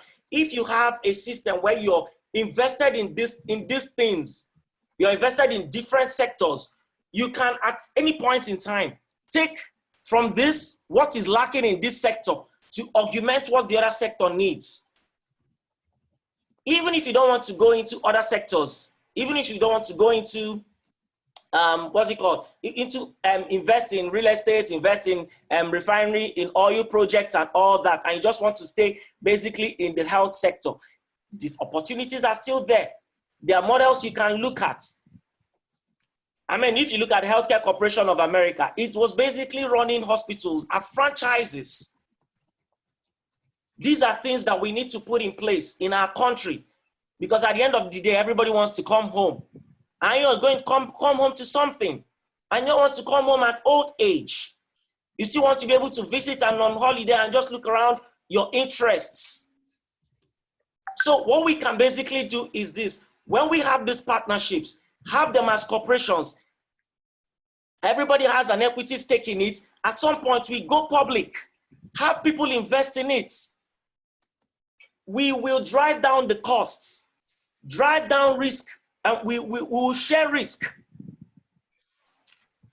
And then at the same time, get financial freedom. And then reduce dependence on government. I mean, I could go on and on and on and on and on and talk about it, but the truth of the matter is there's no safety net anywhere. I mean, do you do jobs? Look, if we, Dr. Obiwagu said something about taking loans in Nigeria. The cost of funding the cost of funds in Nigeria is extremely high. Most of our funding partners have come from the Middle East, and we still work with them. But when you come together as a holdco, you drive down interest rates on the funding you need. Fortunately, COVID is doing a whole lot. COVID is opening a whole lot right now. There's 100 billion funding, 100 billion naira funding from the central bank that is open for all of us. If we can come together, merge our interests, we can access this thing and then solve the healthcare problem in Nigeria. It is huge. It's not something anybody can do all by themselves. And so what am I here to talk about today? For us to come together. If you want to be the only name that is going to be heard, your name will be heard just in your lifetime. And when you're gone, nobody's going to hear your name again. But if you want to leave a lasting impact and create a legacy that's going to leave, and you want to create a legacy that is going to leave post when you are when you're gone, then you have to do what? Build something that is going to outlast you. And the way to do it is what? Partnerships. So I would like to stop at this point and again get questions and probably to help me explain further, because there's a whole lot to talk about, and it makes a whole lot of sense. But this briefly summarizes what I have in mind to say to us today. Thank you. Thank you, Chidi. This was mind-blowing, fantastic presentation, and we've just got a few minutes left for questions. Thank you. what was dripping all through the presentation is the value of strategic partnership, sort of building something big enough that if you get a small share of it, even if it's 5%, that 5% to be bigger than the 100% that you can accomplish on your own. We've got quite a lot. Going into strategic partnership alone is a seminar that could take 2 to 3 hours, but because of the limited time, we might be able to flesh that out in subsequent seminars. But before we proceed, I just want us to know we're going to take a gallery picture after Chidi's question. So when that time comes, if you could turn up your videos, Dr. Linus Ona and Ore Bunam Chukuma, they're going to take those pictures. So after Chidi's Q&A, if you could turn up your videos so that you show up in the picture, give us your game face and give us your best smile. So far I've had 95 people attending, and some have dipped in and dipped out, which is fantastic so far. And Chidi, if you're ready, I'll fire the questions. We've got like half a minute for each question. Okay. Yeah, and I've taken some of the questions and combined them because they asked the same thing. And I've also taken the top questions as have appeared. The first question is, what does it take to build an app and how do you market it? Anonymous. All right, so yeah, it takes, I'm going to tell you the truth, it takes quite a lot to develop one. I didn't even know how much, the scope of this till we got in. Now, our technologists are basically in India. Yeah, they give you cheap labor and at the same time they give you quality. India. Then at the same, yeah, and then on the other hand, you to build a medical app, you have to invest so much in security because you're going to be having people's financial information and their EMR, electronic medical records. So it has to be foolproof. Yeah. So now the other side to it is hosted in California. And so we've used the highest form of security for this. We spent a lot of money on security. Yes, fantastic. Then at the other side of it is you have to now develop what you call a market viable product. Market viable product. Which is going to be the patient. There has to be a seamless. First of all, you have to develop the patient's app, the app for the websites for the what's it called for the organization itself. Then you have an admin site, then you have the doctor's site, then you have the doctor's app. All right, Chidi, it appears building an app itself, you've given us an overall idea. I'm going to say you can read Chidi. At the end, leave his details.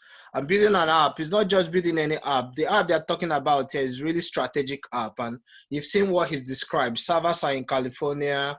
The programmers and those doing the coding are in India. And different things go into it. And it depends on what your app needs to achieve. We might have to do a conference on digital health and apps and all that. But thank you for giving us that overview. And you can ask further questions. At the end, we might have like half an hour optional sessions where people can ask further questions if that's fine with people who want to stay back. But this is a perfect segue for the next question, and it's from Chidima. And she says, hi Chidi, very innovative. I'm just worried about information management, ensuring privacy and avoiding malpractice.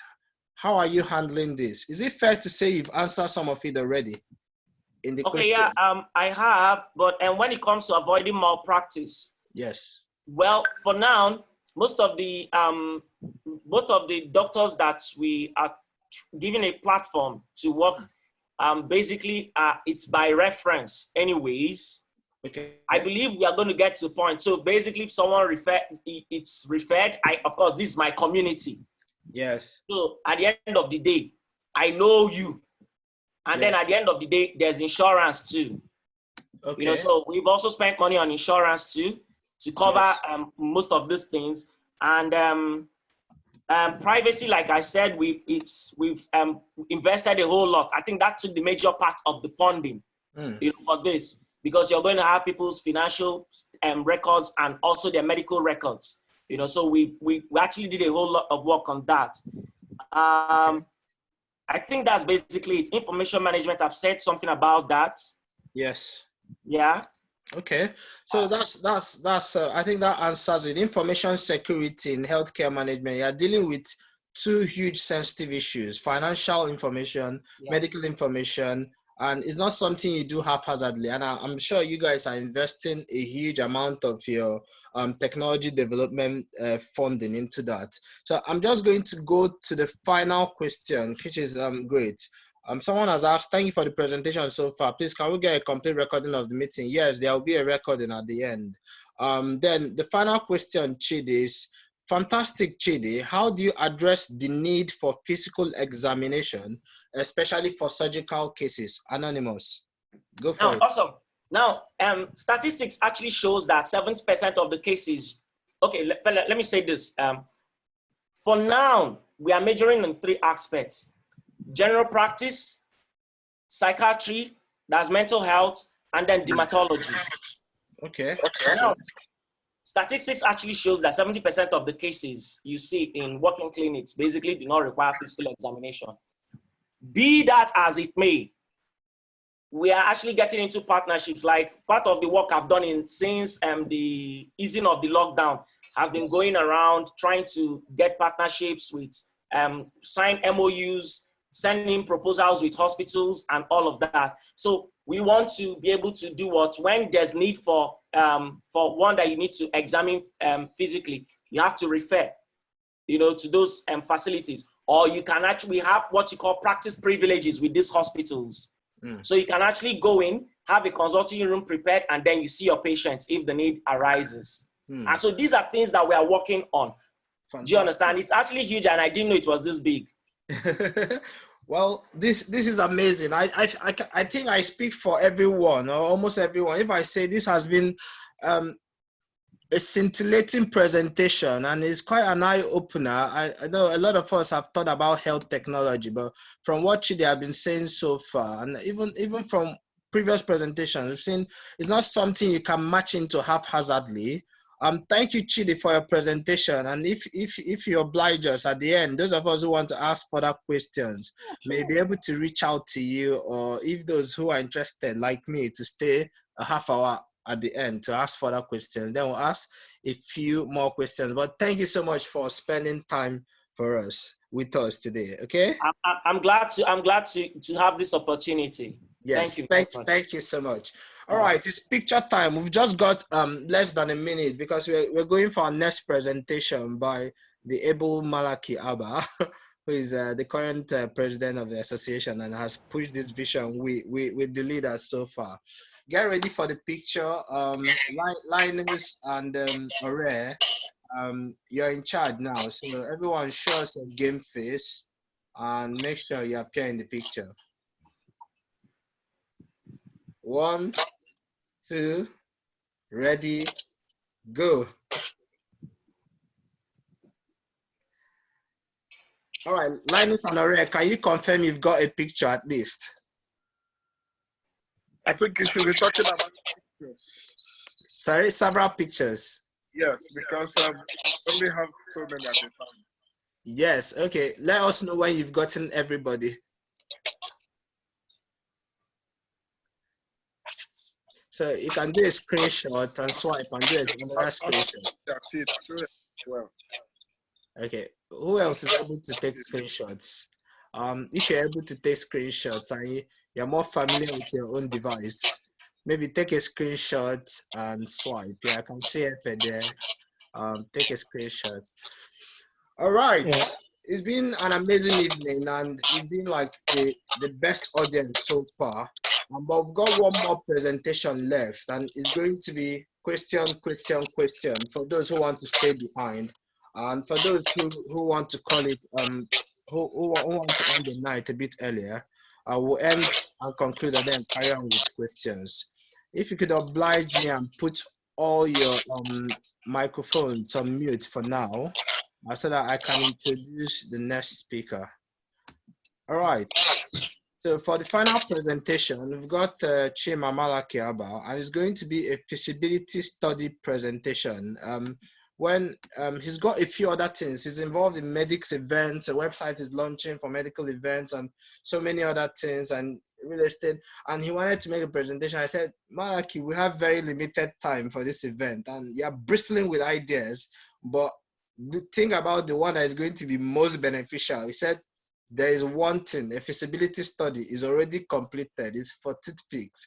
And the first thought was like, Malaki, it's not only people who have eaten that need toothpicks, but I'm sure his business case presentation today is going to clear our doubts. Let's make welcome the chairman of the organization, UNM Medical Alumni in UK, who has actually pushed this organization with the leaders so far. Malaki, over to you. Share your screen.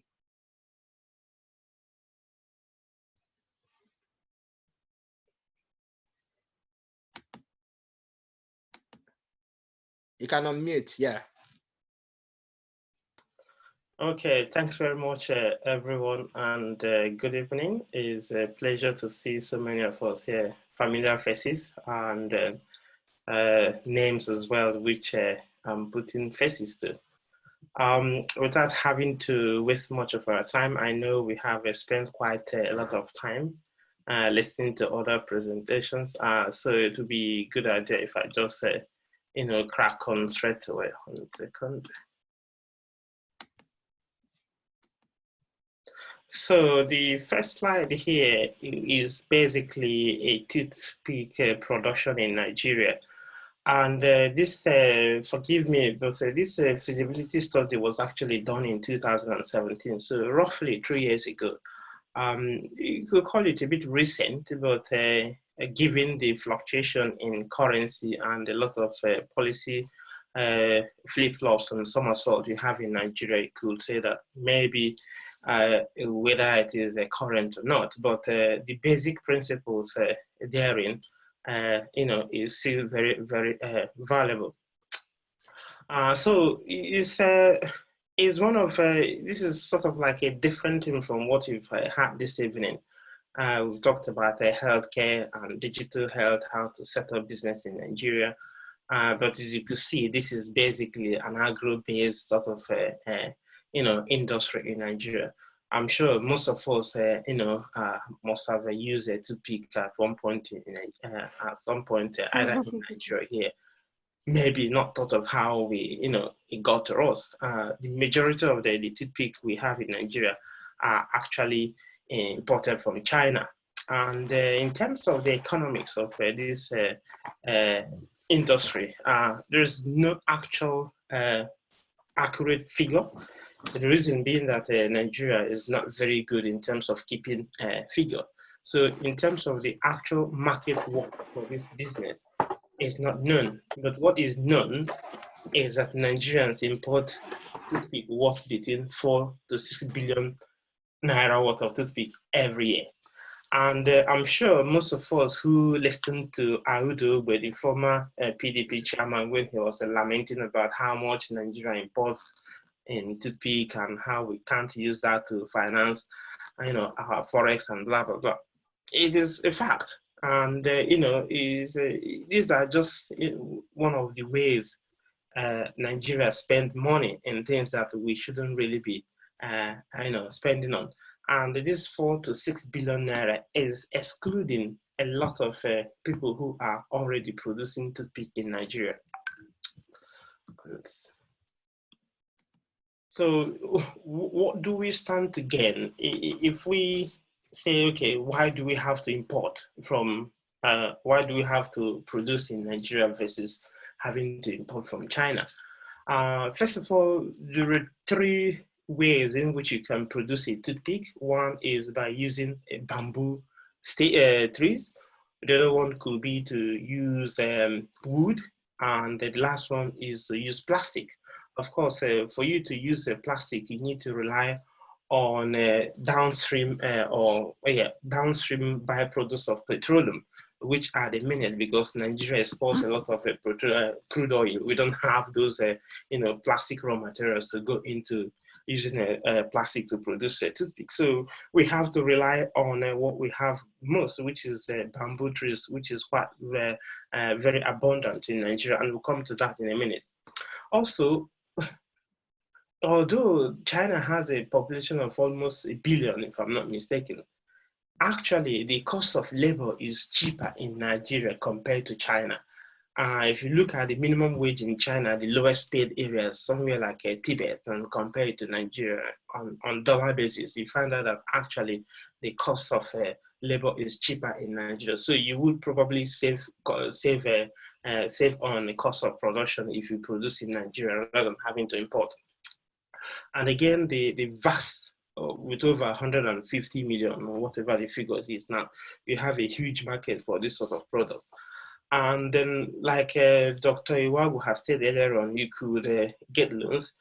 The good thing, or one of the things a lot of people don't know, is that agro-based loans in Nigeria are very, very cheap, almost interest-free to get in Nigeria. If you could be able to have a good business case plan, if you get it, it is very, very cheap. So that might be another option. And given the ban on forex for toothpick or some lots of other items importation, you could also be facing a lot of trouble if you decide to import. So you are better off having to produce locally. And then, like most businesses in Nigeria, if you produce something locally, you are almost resistant to currency fluctuation because your factors of production are domiciled in Naira rather than in dollars. For instance, if you have to, the cost of shipping, if you are paying, let's say, $1,000 to ship a box from China to Nigeria, and within the next 2 weeks, the exchange rate has gone from 300 to 500, then yeah, losing almost $200 in terms of that. And then when you come back, you have to struggle to justify adding extra amount to the to your product. So these are the things that if you produce goods locally, then that will be at an advantage. The disadvantage of local production, like Dr. Iwagu said earlier on, is finding reliable partners. It's very difficult. I know politicians are very terrible, but if you try and do business in Nigeria, you will realize that it is actually very difficult finding trusted and reliable managers or business partners. As long as they're not on ground there, anything goes. And secondly, electricity. That's a very big problem. So in 2017, so I'll come to what I was about to say in a minute. So you're looking at the comparative cost of production. The minimum wage in China is probably around 99,000 Naira per month. In Nigeria, roughly about 30,000. So you could see the difference, the huge difference. So there's no reason why we would not be able to compete much, much more favorably in terms of producing toothpick from Nigeria rather than having to import, although that is not the only factor of production here. So in terms of electricity, more or less the same, the difference is not huge. The problem in Nigeria is that it is not available, so we can't even afford that. Diesel, and which is what most high kVA generators use, is more or less the same in Nigeria and in China. The problem is that in Nigeria, most people use diesel to generate electricity, but in China, they don't do that. So you could see that in terms of factor of production, they are actually better off because they are using a cheaper factor of production compared to what we're doing back home. And so coming back to toothpick production itself, the raw materials, like I earlier said, is mainly wood. The people that use wood to produce a toothpick are mainly Western countries, America, Europe, Canada, Brazil, where you have a very large supply of wood. In Southeast Asia, China, they mainly use bamboos because it's very, very common and quite easy to process. So what are the availability of raw materials in Nigeria? Certainly, we have more of bamboo, so pardon my spellings there. And also, we do have wood, and we also have plastic, but certainly we have more of bamboos compared to plastics at the minute. And in terms of distribution of bamboo trees, so the person who did the feasibility study, they actually looked at a stock of bamboo vegetation in Nigeria, and they discovered that most of the vegetations of bamboo are actually located on the lower Niger, so anything below south of River Niger and south of River Benue. This is where you have abundance of bamboo trees. And in fact, compared in Enugu State, they reckon that 15% of the natural vegetation is dominated by bamboo trees. So you have almost an infinite supply of a bamboo tree should you decide to site your industry in the southeast or southwest. So as you can see from the slide here, that in Enugu, in Abia, Akwa Ibom, Anambra, Cross River, Delta, Boindo, Enugu, Ogun, Ondo, Osun, Oyo, you have a large supply of bamboo trees there. As you go up north, you tend to find that you don't get as much. So by the time you reach Niger State, Plateau State, or Taraba, you're probably not getting as much. And then the further you go towards Kano, Sokoto, then probably nothing there. So what are the processes involved in producing a toothpick? So as you can see from the screen, you get a bamboo. You could cut it. It doesn't necessarily have to be dry as shown on the picture. It could be green ones.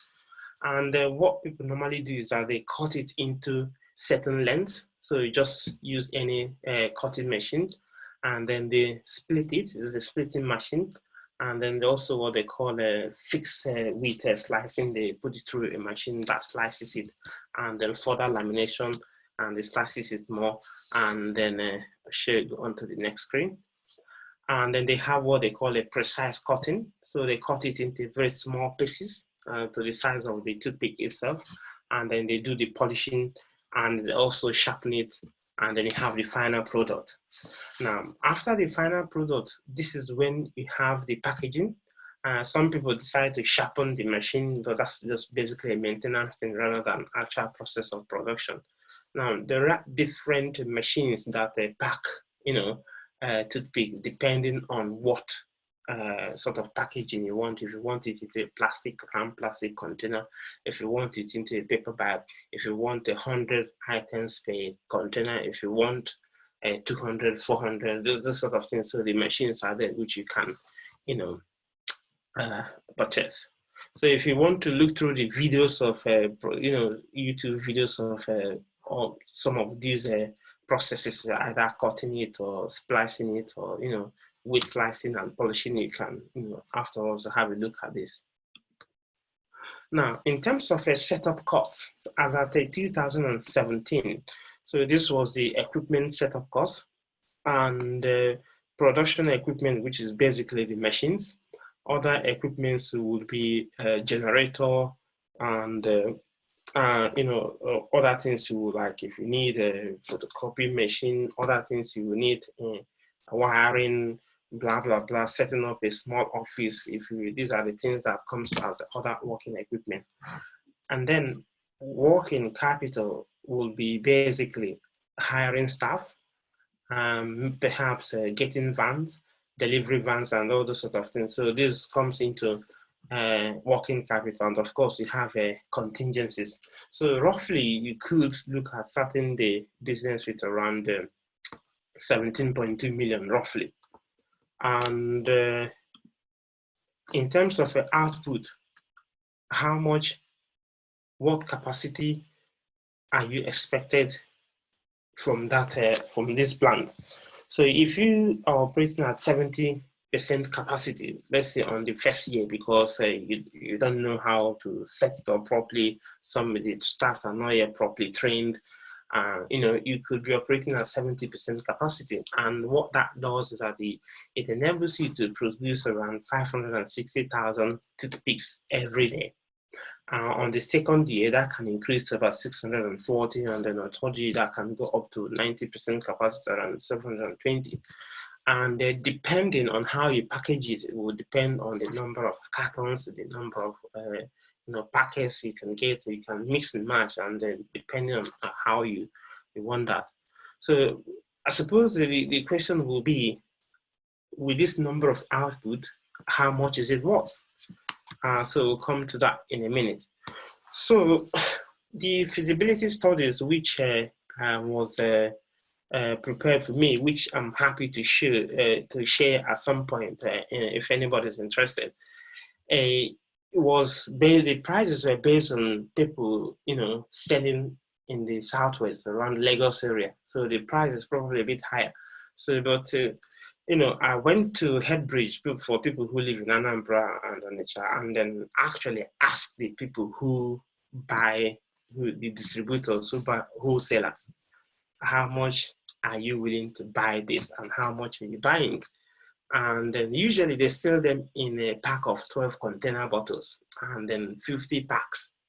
So a pack is 12 container bottles and then 50 packs is a container. So for each container, they will buy for about 17,000 naira. Then as of 2017, so I think the price probably have gone up by now.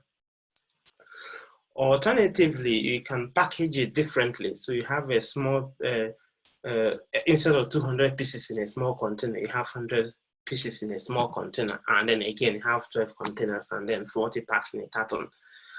So if you look at it from that way, in your first year, and you are producing about, let's say, 560,000 pieces per day, that is coming up to about 87,000 naira every day.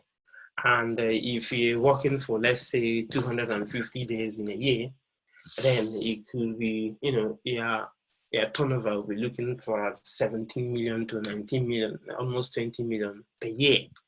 Now, if you look at the cost of production, yes, the cost of production and the cost of setup, you're looking at about 17 million. So which means in your first year, you're actually breaking even.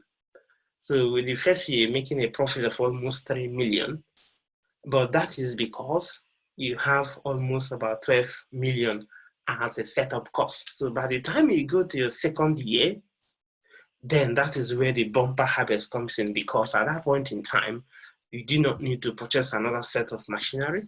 You do not need to purchase another sort of a generator, supposing it doesn't break down. And then your profit all of a sudden jumps from about 3 million to roughly 15 million. So that's quite a huge jump. And then at that point, you know, that's when it becomes a bit more stable and begin to reap the benefits. So this is the cash flow which he prepared for me, but this is based around the Lagos area, and you know, that gives a much higher return compared to Enugu, because I don't think that the price he gave for Lagos is obtainable in Enugu. And this is another thing about feasibility studies. So even though somebody prepares the feasibility studies for you, you have to look at them critically, appraise it, and say, okay, this person said that a bamboo stick is about 450 naira. But actually, you know that if you come to within the suburbs of Enugu, you can actually get one stick for 50 naira. And you just smile to yourself and know that, yes, this is where you're going to, you know, save costs or make money. But you could also realize that actually, you know, you cannot sell it for 100 naira. You could sell it for different amount. So if you want to save, you know, costs, you could ask for, you know, wholesalers who buy in bulk to come and collect from the factory, so they don't have to, you know, send a driver to there and spend money, and you can offer them discount for that. Another way of looking at it could be, because if you imagine a bamboo stick, they are quite very tall. So what you could actually do is you take the cutting machine to the field and cut it there. What it does is it gives you the valuable chunk you need, and you have more like a concentrated raw material, which you can bring back directly, you know, to your factory. Marketing is another thing that you will need to consider. Do you consider, apart from the people who buy in wholesale, do you need to speak to hotels directly? Do you need to speak to people who have chain of restaurants? Do you need to speak to, you know, transport industry people? Those sorts of things. These are the things you might need to consider. And branding is another thing that you might want to consider. So I just randomly pick up 3 names and see what people will think. For instance, if you consider, you decided that, okay, your brand is going to be called Elite toothpick, or Diamond toothpick, or Chopman toothpick. Thinking in the mind of an average Nigerian, what will they go for?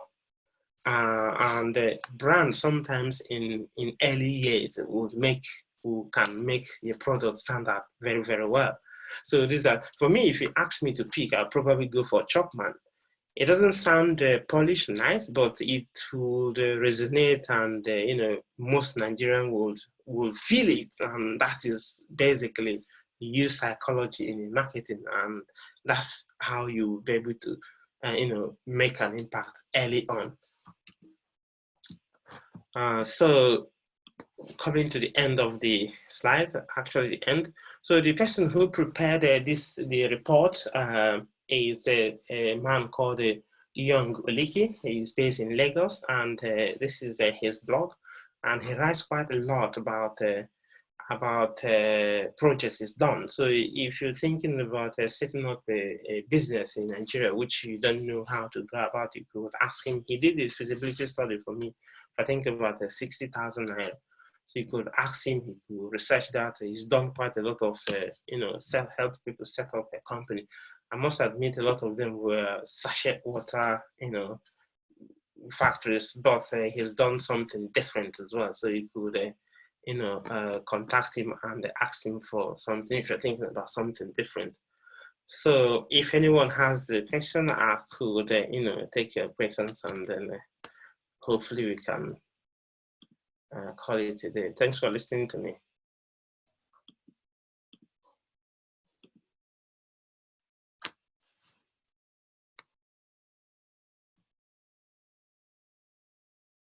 Nice presentation, Abba. Thank you, by the way.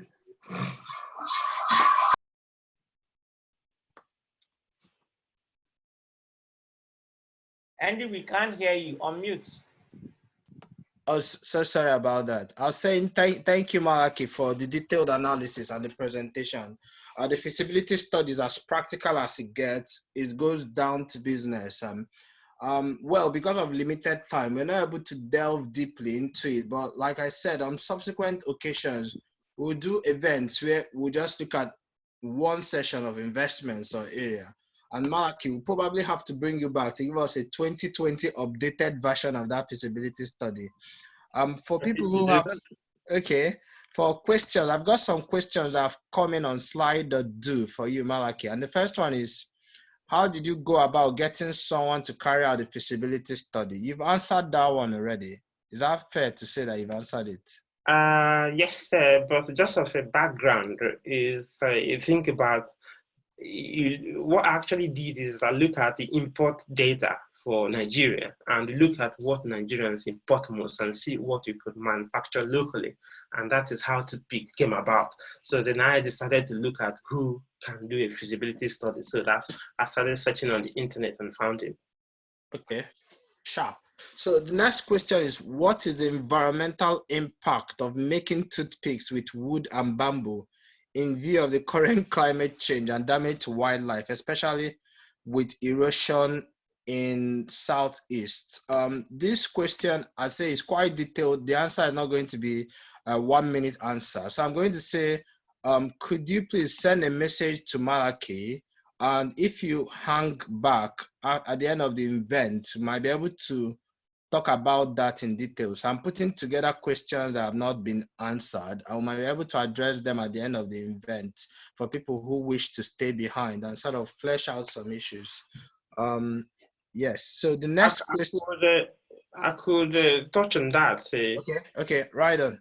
So if you look at, yes, I understand the bamboo tree in a lot of places, because of the nature of the way they are, they could be a barrier to erosion. But you would only harvest mature bamboo trees, and those ones, if you cut them, you're not uprooting them from the ground. So they are less likely to create a space where erosion is more likely to develop. So you're only collecting harvesting the ones that are very, very tall, mature, probably have another offshoot already. So it's about sustainable harvesting.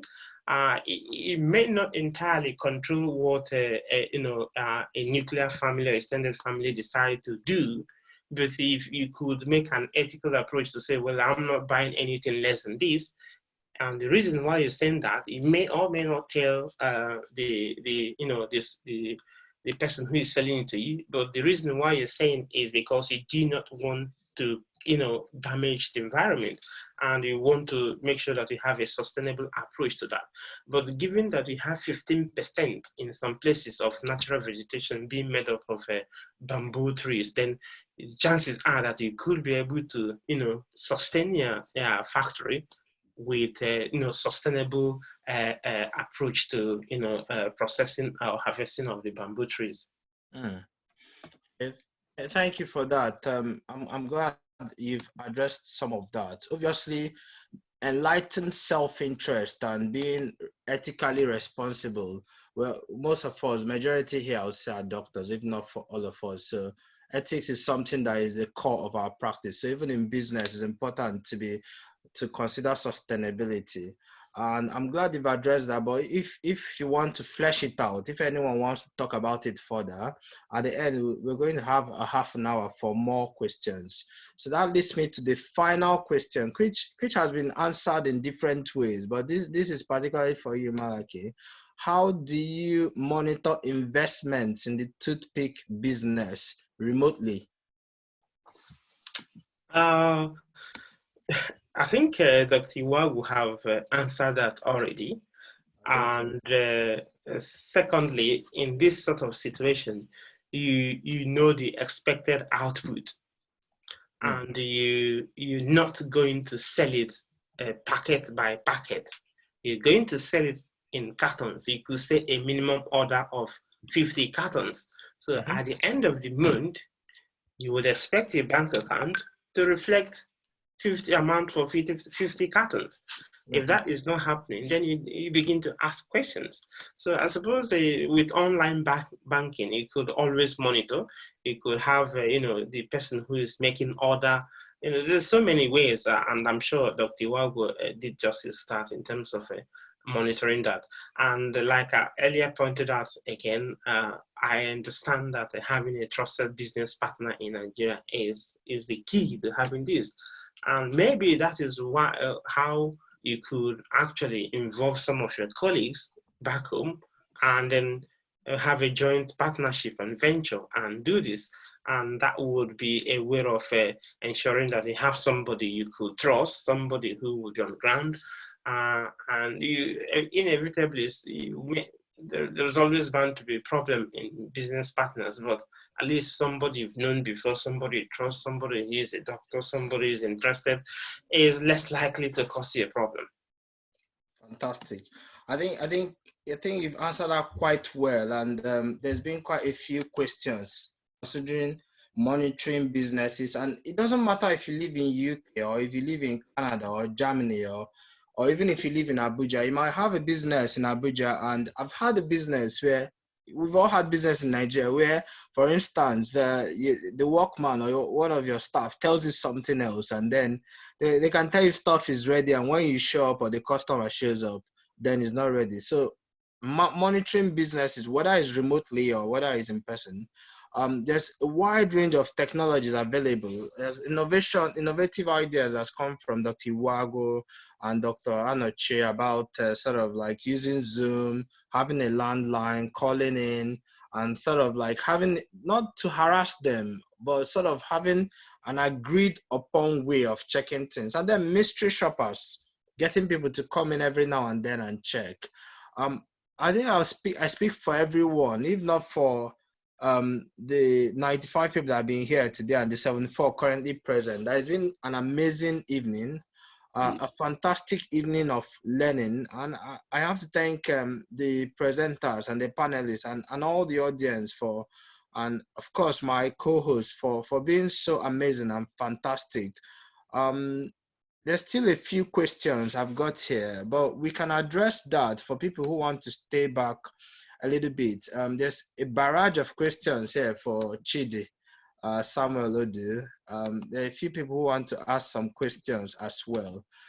So if at this point, I'm going to ask Malaki to close for us, and those who want to hang back, we'll say from 9:20 to 9:50, we could carry on asking a few questions for those who want to stay back. But for the rest of us, I want to thank you so much for attending. and we'll send out messages for subsequent events. And before you leave, if I could ask you to write in the group chat something you want us to discuss the next time. We've got a load of things to discuss, but we want to make sure it's something that is relevant to you. You don't want to be talking about equity financing and talking about hedge fund management if you want to discuss about buying property and developing it in Nigeria. So if you could leave a message in the Zoom group chat of something you'd be interested in talking about in subsequent events. And I'm going to share around a questionnaire on SurveyMonkey as well for you to sort of comment on. Malaki, over to you. Good evening once more, everyone. It's been a pleasure having such large number of us this evening. I must thank you for those of us who have stayed for roughly 3 hours listening. It shows that the people who, spoke to us have, done justice to what they promised to do. And I must thank the host, Dr. Gwim, for his, style and the way he prepared his. Thanks very much. As most of us who were in the last Zoom conference will tell, we intend to make this a regular thing, and we will really appreciate your feedback. Sometimes we could just be, talking nonsense without realizing that. So having a feedback from you, like Dr. Wim said, will be very good. What do you want us to discuss? We do have something we want to discuss. We have it in mind, but we want to hear from you as well. So, if you could let us know what you think would be a good thing, certainly we will consider that. And from the rest of the University of Nigeria Medical Alumni UK chapter, we say thanks very much for joining us this evening, and we hope that everyone remains safe in this COVID pandemic. Wishing you well. Healthy life and long life and prosperity. Thanks very much, everyone. Thank you, Mr. Chairman. And yes, Thanks very much, sir. yes. For those who want to hang back, you can stay back. And there's been quite a lot of feedback. Thanks, Andy and the organizers as well as the speakers. Great stuff, interesting and insightful presentations today. We'd love to have a more rounded presentation on stock trading within the UK. Austin Eze and Arinze Mosa. Thank you, Andy and the organizer and all the presenters, particularly to Dr. Iwago. I respect your doggedness and resilience. And Uchenna, the fantastic presentation. Remember to schedule your enjoyment as problem always schedules itself. I believe that mantra very much. I'm not able to read out all the messages of appreciation coming in, and I'm glad it was shared on the group so everyone can have a look. I'm sharing Dr. Odu's contact, and for the other speakers, if you send me your contact or just share it to the group so people can get it. All right, so far we've got 69 people, and I feel like the 69 people waiting behind are people who take business very seriously and they want to talk in a little bit depth. And I very much appreciate the facilitators for staying back. I know many people have had to go for meetings, and I've got one myself that I'm obviously not going to be going to tonight.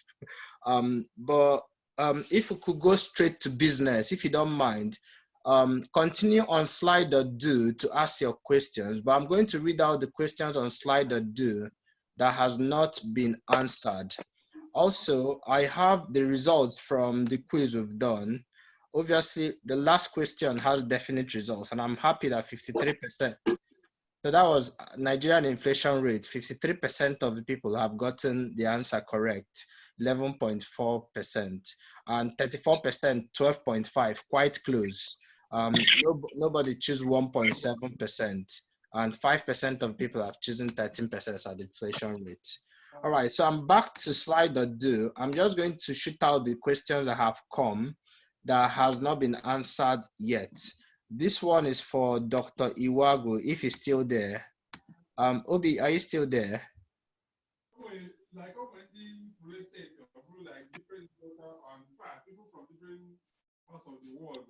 Peter, okay, can you mute your mic? Okay, thanks for that, Tere. Dr. Iwagwe is not here, so there's quite a few questions. Malaki, okay. Yeah, so I'm just going to go straight for Chidi. Sorry, I missed you there. So I was... Malaki, could you send a message to Dr. Iwago and find out if he's able to answer a few questions, if you can spare a few minutes. Okay, 1 second. Fine. If not, please send me a feedback on the group. Just to me personally, so I'll know. All right. So the questions now are coming for Chidi. There's a question someone has asked here, and it says, how do you set up a holding company in Nigeria? Anonymous.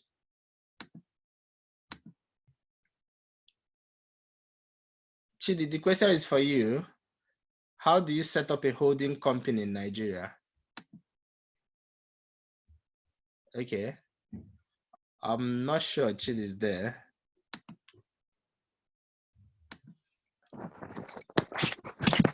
Chidi is there and he's active in the meeting. He's looking at us. Unless this is a frozen screen.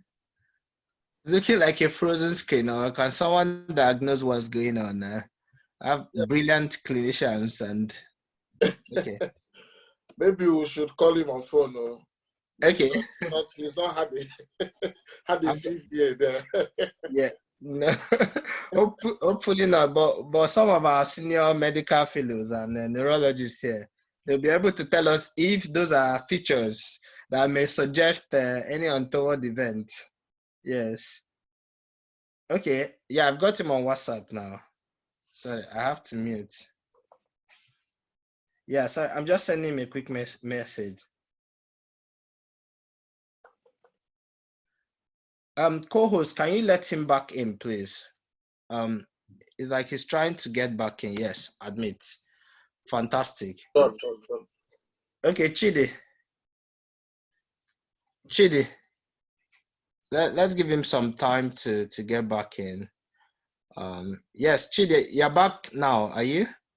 Wave your hands. Can you wave both hands so we can? Good. We were getting a bit worried because you were frozen on the screen. And, yeah, I was all of a sudden this thing went off. Okay. The app just quit, so I had to restart it again.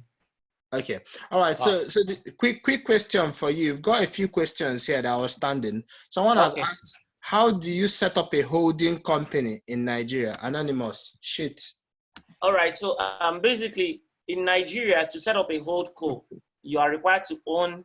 Now this is the tricky part. You're required to own 50% controlling stakes, nominal shares, basically, in the subsidiary. And then before you qualify to have a holdco, you must have 2 subsidiaries. Okay. Do you understand? Yes. So basically, this is a basic requirement. So what you do is this. Like, for instance, this is a whole lot. For instance, if you go to Delaware and you set up a company and you have 5%, in Delaware, there's the tax. Delaware Corporation. Yeah, Delaware basically has Delaware has basically the lowest tax. In fact, I think it's untaxed basically in the US. So most corporations go to Delaware to set up. Now, if you have that and then you contribute 5% in equity, for instance, like in my case right now, you contribute 5% in the parent company in equity. Okay. Then you now come to Nigeria and set it up as a subsidiary and own 50% nominal shares. Non-voting. Now you need to go sit down with your lawyer so that they work out everything in details on how it's done. Then of course you now go to Corporate Affairs Commission.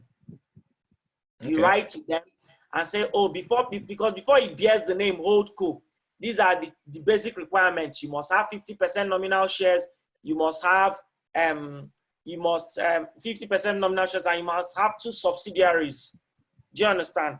Okay. So, yeah, so this is basically how it works. You can even have your own company the way it is right now, New Dimension. Mm-hmm. And then you have the human resource arm. You have the factory side of it if you have a product. or you have the delivery side of it, and then you set up a hold co. To say, okay, this is basically, you set up a hold co which has the name, the New Dimension Intellectual Property.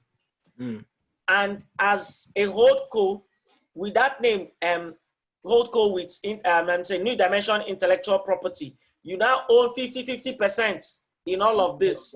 Okay. If tomorrow somebody comes to New Dimension and sues your manufacturing arm, like Abba Malaki said right now, he sues the manufacturing arm, you've divested your interest in human resource, you've divested your interest in delivery, you've divested your interest in a whole lot of things. So the manufacturing arm is taken out. Yes. But these other ones are unaffected. So basically, I don't know if I've been able to answer the question. You need to have a lawyer. You need to have 50% nominal shares in the subsidiaries. Yes. As it concerns Nigeria. Yes. Do you understand? Yes. And then, so basically have a lawyer, and then register it with Corporate Affairs Commission. He basically does the work for you. I think is it fair to say that where to start is a corporate lawyer advisory, and they can sort of organize what they can give you further advice on what to do. That's true. You definitely have a lawyer, but what you need to understand is this: you must own 50% nominal shares in the subsidiary. Okay. In all the subsidiaries, you have to have 50% nominal shares. You know, but in a way to not make it too expensive. What I was trying to explain to you, that you can even register in an island that is tax-free. Like Delaware, And Delaware, all those Cayman Islands, register your company there. It is the shell company. You own 5%, you put in 5% in it, which translates to the 50% when you come into your home country. Okay. Does that make sense? Yeah, that makes sense. That makes a lot of sense, Chidi. There's a few more questions asked here, so I'm just going to ask them to you directly. If you want to discuss corporation management, and if you want to discuss limiting your liability and the way you organize your affairs, I think you can chat with Chidi further, but you should definitely get legal advice. None of the things we've discussed so far is to be considered as financial or legal advice. So speak to your lawyers and accountants and do your own research. I'm going to go straight to the next question, which I've sent to you already. It says, how do you organize your services with the regulatory agencies like MDC and GMC? Or how are you covered legally or insurance-wise in case a patient decides to sue you? Okay, so I've talked about currently Nigeria telemedicine it's legal. Yes. You understand? Yeah. In fact, Lagos State government has its own telemedicine company. Okay. Did you understand? And one of the strategies in managing of COVID currently by NCDC is through telemedicine. Okay. Do you understand? So when it comes to MDCN, it's open. It's just like saying you want to run your clinic, but of course you do your registration with them too. Do you understand? As a telemedicine provider. Then when it comes to consultations, what we aimed to do at first was basically to be able to give our people down here the access to healthcare providers also outside the country. Yes. But right now we are trying to work on our pricing model. Okay. So where we are right now is this: if for per consultation, of course, it doesn't mean anything to you to pay you to say, okay, a patient is paying 5,500 for 15-minute consultation, and you're getting half of that pay. Now, for you as a doctor in the UK, it doesn't make any economic sense to you. No. So at the moment, what we want to do is this: we want to first of all get a good market share, and this is our starting. This is where we started. First of all, get a good market share, bring your prices low so that people will want to make use of the products. Yes. So now when you get a good market share, the next step the next step after getting a good market share is this. Meanwhile, while you're getting a good market share, the doctors in Nigeria can also co-manage cases with their counterparts outside the country. So on the platform, there is that avenue for referral, as in that's on the doctor's web platform. There's that avenue for co-managing cases. Like if you are a provider on that platform right now, I can start seeing a patient and then call you in, Andy, please, can you look at this with me? And then with the patient's consent, of course. So he knows he's getting expert advice. Yes. Okay. Do you understand? He's getting expert care, basically. So, but we are still going to work on our pricing model so that at the end of the day, whatever anybody is doing outside the country is, he gets, what's it called? A good return for his time. Do you understand? That's basically how that works right now. Okay. And so we are focused for now on general practice, psychiatry, and then dermatology. Fantastic. I mean, I've seen maybe 300 patients in the last couple of, I'll say 3 weeks during this COVID era. And I told you it was a lot of it was virtual. So psychiatry, dermatology, and general practice are things that lend themselves to virtual consultation. A quick one for you before I go to Chike for a question practically. Chidi, how much do you charge per consultation? I already said that, 5,500, very cheap. You can't get it better. 5,500, okay, fair enough. Okay, well, I've got a few more questions for you, Chidi. Don't go away and don't freeze. Don't freeze and don't make us think you had a stroke or anything like that. For the next question is for Chike and Oche. Chike, are you there? Yep. Someone has asked, can we talk about the basics of setting up a business in the UK where we are? So some of us are in the UK. Can someone on tier 2 dependent visa register a business? Any personal experience? Okay, I'm on tier 2, but I'll let you go, Chike. Setting up a business in the UK, it depends on what business. There are a lot of businesses to do in the UK. Some of them are not as straightforward as anything, time consuming. So how wish this person narrowed down these questions to what type of business. Okay. Now, another one, for example, some people, I know friends, I have a group of friends as well that we have a property investment group. So we're like 6 doctors, and our plan is to acquire at least 1 property a year or 2, and then build up a portfolio. So that's something different. So, but we have to register with the company house to have a separate entity, a business name. Yes. Just like running like a limited company with directors, everybody being directors and shareholders. And there's a legal binding document now because it's a legacy, something that you wanted to continue. Then secondly, asking about tier 2.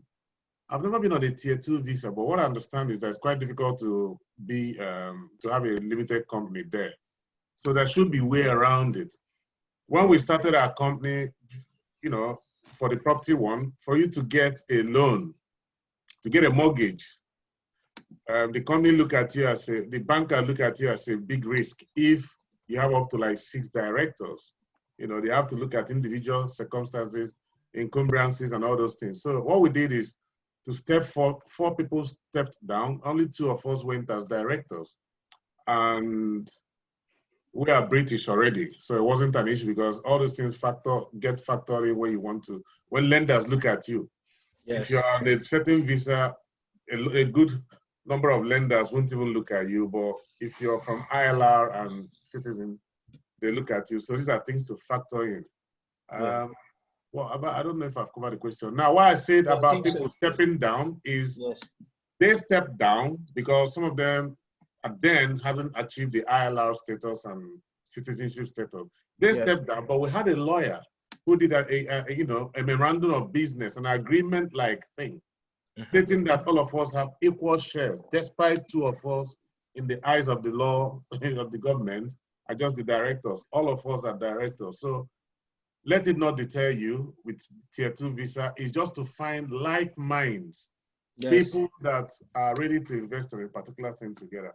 So there are many businesses in this country. Yes. The Asians don't slave the way me and you do, chasing one locum distance to the other. I started thinking. I said, I don't think I'm gonna continue this way. You know, cool money, a lot of things. So fantastic. Yeah, I think you've done justice to that question, and I'm on tier 2, and I've been director of a couple of companies. So one of them I had to repurpose it from one business to the other, and I agree with you, Chike. It's not easy. It's quite tough, and you have to really be careful. It's like walking a thin line. You have to know there are gray areas. You can consult a legal professional, an accountant, to know at some point, especially when you want to go for your ILR. What I've seen some people do is that they dump their shares on a partner and then own 10%, so that they own less than a controlling share. That way they don't appear on the company master or directors. Again, there's no clear guidance on this. There's lots of things in the law. The longest legal code in the world is the UK's legal code. It's like maybe 10 million words. So nobody can really say they know everything in it. Any lawyer that tells you that is a lawyer you should get away from. But you need someone that can tell you if this is something you could do or you could not do. And Just so, okay. I saw something about what you said now, ND. yes. Yeah, my own experience is that, well, for my own company, Samniteco, what I did was basically to transfer all the shareholder, to my wife, basically. Yeah. So my wife was like 90% shareholder of the company, while I was 10%, just for the purpose of getting the ILR. Fantastic. After ILR, then you can ask your accountant to revert everything back as well. So it's something you can easily, change the capacity holders whenever time, especially 1 year to getting to your ILR. It's better to just change all those things, just to place it, basically.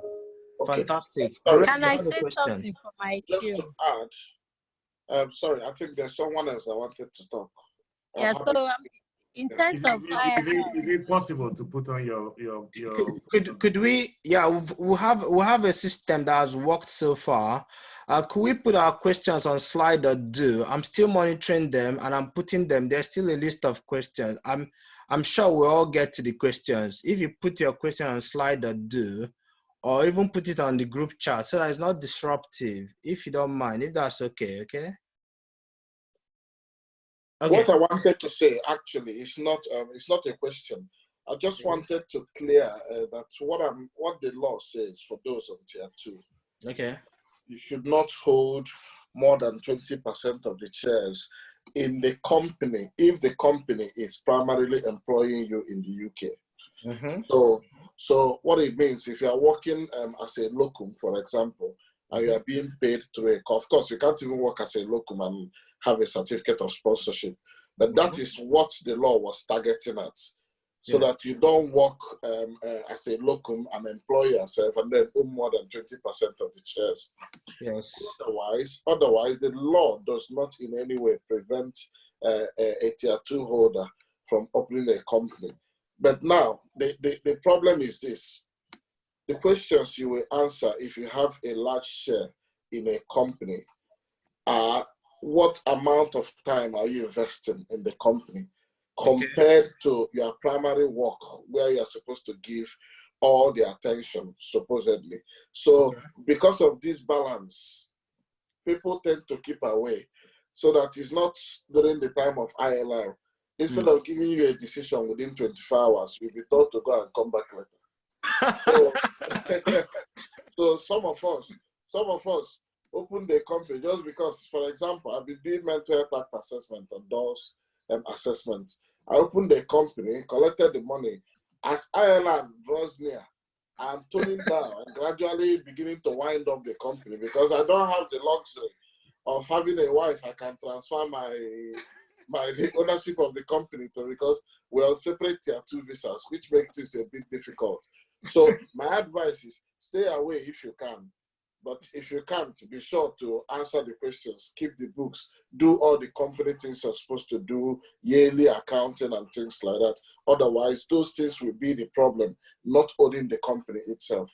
Thanks. Yes, fantastic. Thank you very much. So I've got a question from Lale, and it's asked for Chidi. First of all, earlier on, she's mentioned, Chidi, thank you, Dr. Odi. That was insightful. I'm interested in collaborative working to transform our healthcare. would be great to discuss further. So Chidi has shared his contacts. Lale, you can discuss with him further. But you've also got another question for Chidi. He said, do you market your app as only for GP, dermatology, and psychiatry problems?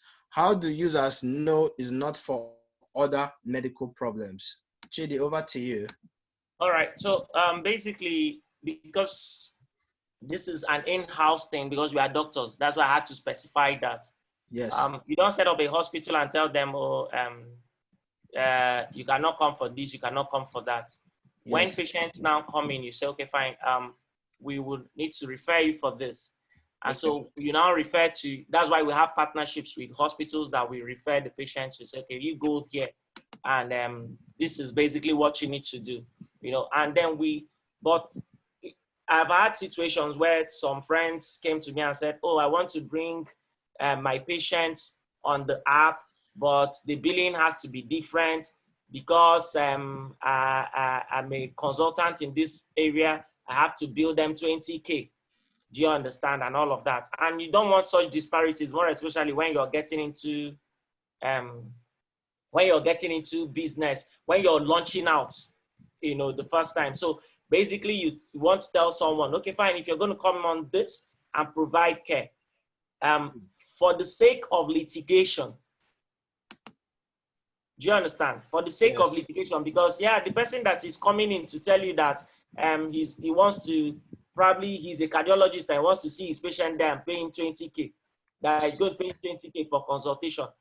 Honestly speaking, if things go wrong, they're going to hook you and they're not going to touch him. Do you understand? Because he's expendable, as it were. So for the sake of litigation, you have to basically limit that and tell someone, look at the service I expect you would provide.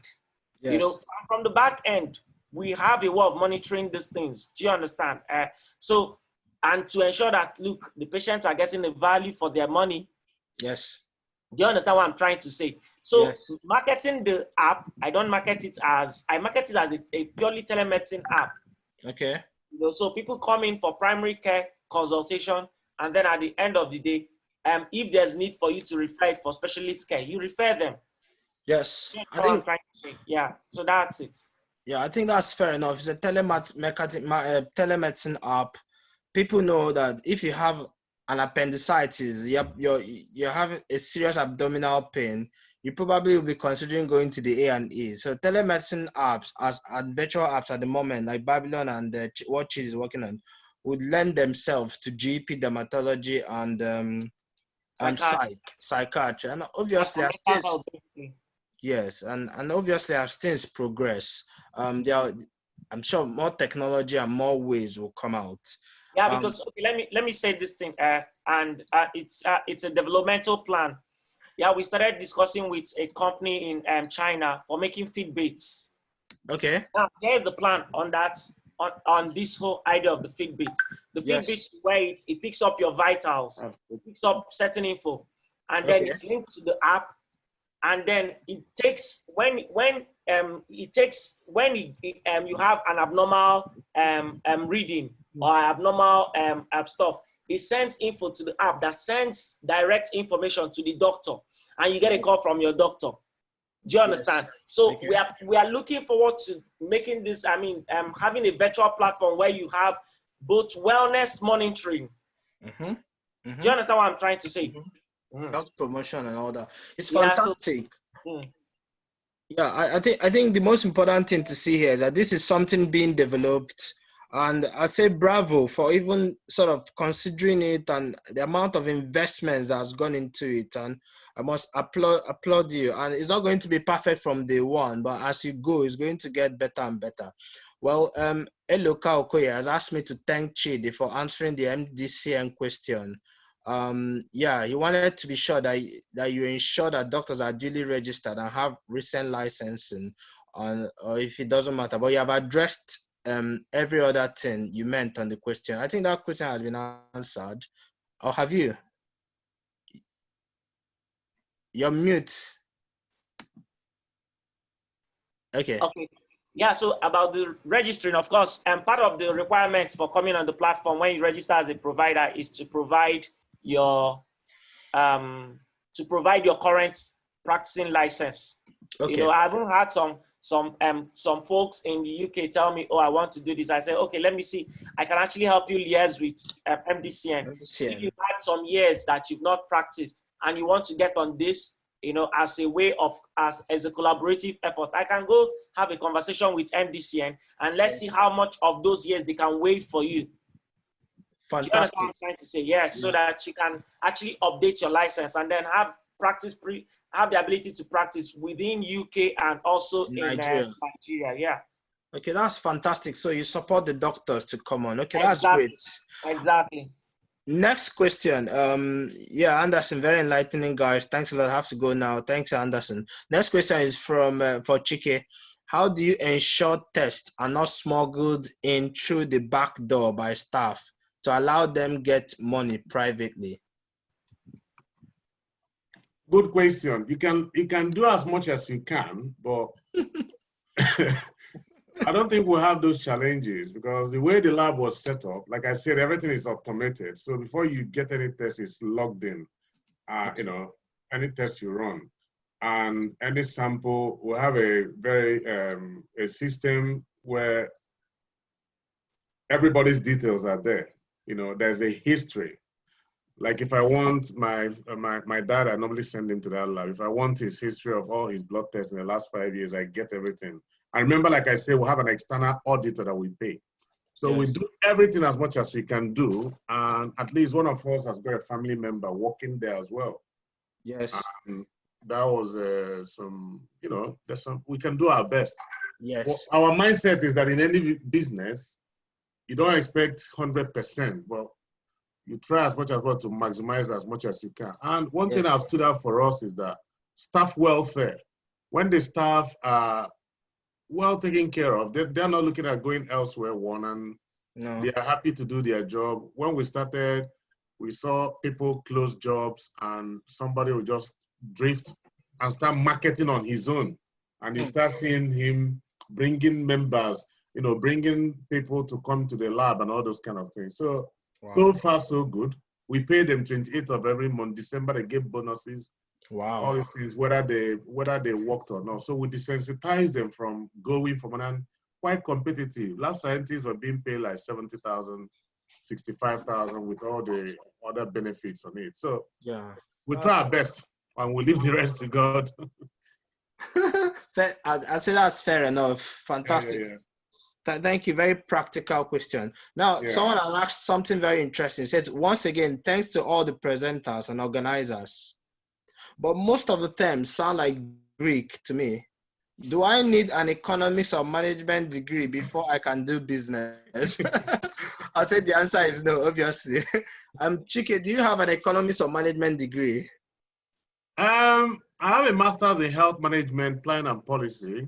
Okay. I have a certificate degree in health economics. Okay, but before then, did you have, when you were doing your business in UNIMAA-UK, did you have a degree? It's just out of interest. I like multitasking. So it's just, I studied the business. One of the things, why I like invest, because you need to think of where you're investing. Yes. For example, when I needed extra cash in UNIMAA-UK, I asked myself, what business can I do that will be sustainable? And I realized, I did my research and found out, look, UNIMAA-UK is never going to have a borehole sunk in UNIMAA-UK. Why? Because we are sitting under the coal belt. Yes. So UNIMAA-UK is going to be dependent on water supply from 9th Mile. Yes. So I now cashed into the business. So it's always, you know, thinking what you want. Some people want to do their 9-to-5 job and retire and depend on the NHS stipend, pension, and jump onto their above 65 bucks pass. That's fine. Someone like me, I want to, you know, somehow diversify, retire early. I have a vocation now. I'm thinking of retiring early and pick up my pastoral duties. So I think ahead. No, this thing, but you keep training yourself and getting experiences from others. So that's what has helped me. Okay, thank you for that answer. I would say what's important. Everything might not be clear to you. Like we're talking about Delaware Corporation and the rest, but you can start from somewhere. Start from reading books. Start from asking people questions. There are podcasts I'd say a lot of us have been studying business books, finance, economics, taxation, and there are weeks where I read 2 or 3, and it's not everyone that does that. Some people might read 1 book a month, and now I've spoken to some people on this platform, and recently I've asked for recommendations for books. So start from somewhere, but you don't need to read that much or understand fancy terms like equity and debt financing and the rest of them. Like Chike has just given a practical example. People wanted water. People are going to need water. I started Tank. Set up a system for doing that, demand and supply. We've got other instances where people set up businesses just based on a demand or something. And you can learn as you go along the way. You don't need to have an economics or MBA or anything like that. I'm just wondering, can we make the next question the last one, if that's all right with you guys? Okay. Wow. Yes, sir. Dr. Malaki, this is from Clement Tobuakan. Dr. Malaki, I'm interested in agro-based business. Is your toothpick business up and running at the moment? I think you can chat with Malaki. I'm going to say chat with Malaki. And get that sorted. All right, guys. I think if we stay on till 12 midnight, there's still going to be so many questions coming. And yeah, so at this point, I'm going to ask if we can just end it at this point. It's 6 minutes to 10 o'clock. So if anyone has one more pressing urgent question that can be answered within a minute, we can just answer that, and then so that we can round up by exactly 10 o'clock. Okay. So Dr. Anachi, how do you source your lab machines and supplies? I think you've answered this, have you? I said it during presentation. Yes, you have. No, I don't mind saying it again. Okay. Like I said, we use dedicated. Like I said, we try to do everything as legal as we can be and look at the future. You saw Dr. Wag was telling us about importing people from Germany to come and service their machines. So we wanted to do that from here, but the companies directed us to their distributors in Nigeria. So we now bought our lab equipment. That's why it was quite expensive. Bought our lab equipment from Mindray. We used a company. So we researched onto those ones that can give us supply the equipment and still have supply reagents to us. Because that's one of the problems that most labs have. When they run out of reagent, they start cooking results. So we make sure we don't have all those problems. I'm not sure that all those good labs set themselves up to start giving fake results. But from inside information, they'll be doing the right thing. But when they run out of reagent, which can be quite expensive, they start cooking results. So we source through the dealers. So they'll be reliable enough, warranty for the machines, and the package where they'll be servicing it for us. All those things are quite capital intensive, but we are getting there. Getting there. All right. Thank you, Chaiko. And to close the night, someone has asked a hot pressing question earlier on, and we can use that to close the night because it answers the whole idea of why we're here. It's asked Dr. Iwagu, with all the challenges you've mentioned so far, if you have all these challenges, why are you still in business? So if Dr. Iwagu is here and you can give us a response to that. If not, I'm going to ask. No, it's okay. I mean, okay. I saw the question earlier, and what I can say is this: the passion, is what drives me. The passion is what drives me. This is something I've always wanted to do, and I also know that anything that doesn't cost you is not worth it. I think it's Uzo said. As a Christian, I know that when David was going to make God an offering, and God and they wanted to give it to him free to offer to God, and he said, "I cannot give to my God what doesn't cost me anything." So any business you want to do, whether it's here or elsewhere, is going to cost you something. It's going to cost you time, your effort, your sleep, your money, and it may fail. There's no guarantee of success. But what keeps me going is the passion I have for what I do. I love it. I love to be able to deliver a service to my people that they can get, and if those of them who are there can come to Europe and ask for that same service, they get the same thing. Then they know they don't have to travel for that same service, and we're doing it. So the passion is what drives me, and I know that if I keep on what I'm doing, or if we keep on what we're doing, and more people begin to do the same thing, especially those who are here, then the landscape will just change, and it is changing already. Yeah. 10 years ago, you hardly get it. If you were in the same region, you near the CT scan, you have to go to Port Harcourt or Lagos or Abuja. Now there are many of them in this region. Now MRI is still relatively scarce, but we have brought one that is working now. Cath lab is going to start working soon. People can have open surgery in a way every day. Every day, it can happen every day. So when I look at that, then I'm encouraged. Yes. And I employ about 40 people. I have about 40 employees that I pay every month. That's 40 families and extended families. And these are 40 people that will not go into crime, because when they go home at the end of the day, they're tired. They're not going to go. Exactly. They have no energy to go armed robbery at night. So it has a lot of ramifications. Yes. We create a livelihood for people who have gone to school. They all get paid who have gone to school, who have a job now because we created a job for them. That way they can look after other people. And I keep telling everybody who works for me, you cannot remain here forever. Yes. I want to go get better and go do something else from here. You can do your master's degree from here. And the people have done that. You can do your PhD from here if you want. But you must have a plan for improving yourself. You can even set up your own whatever, if you like, with our support. And I promise people to even solicit them to come to Europe for further studies. Yes. That's to earn it. It's not. I'm for like Christmas, but not that. Thank you so much, Obi. The passion, and I think that it makes a difference, a very big difference. Yeah.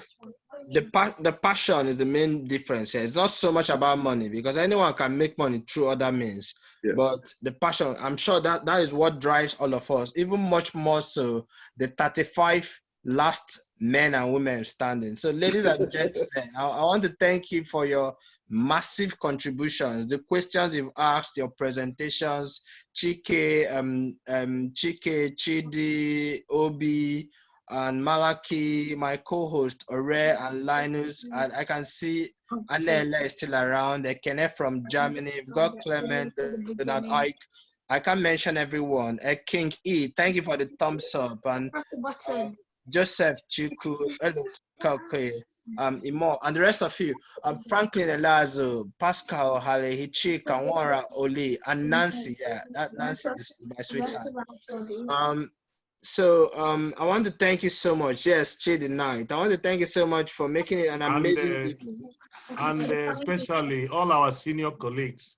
All our senior colleagues who have come out. Professor Ebizi has always been here supporting, and is what measure. Prof, we acknowledge and we appreciate.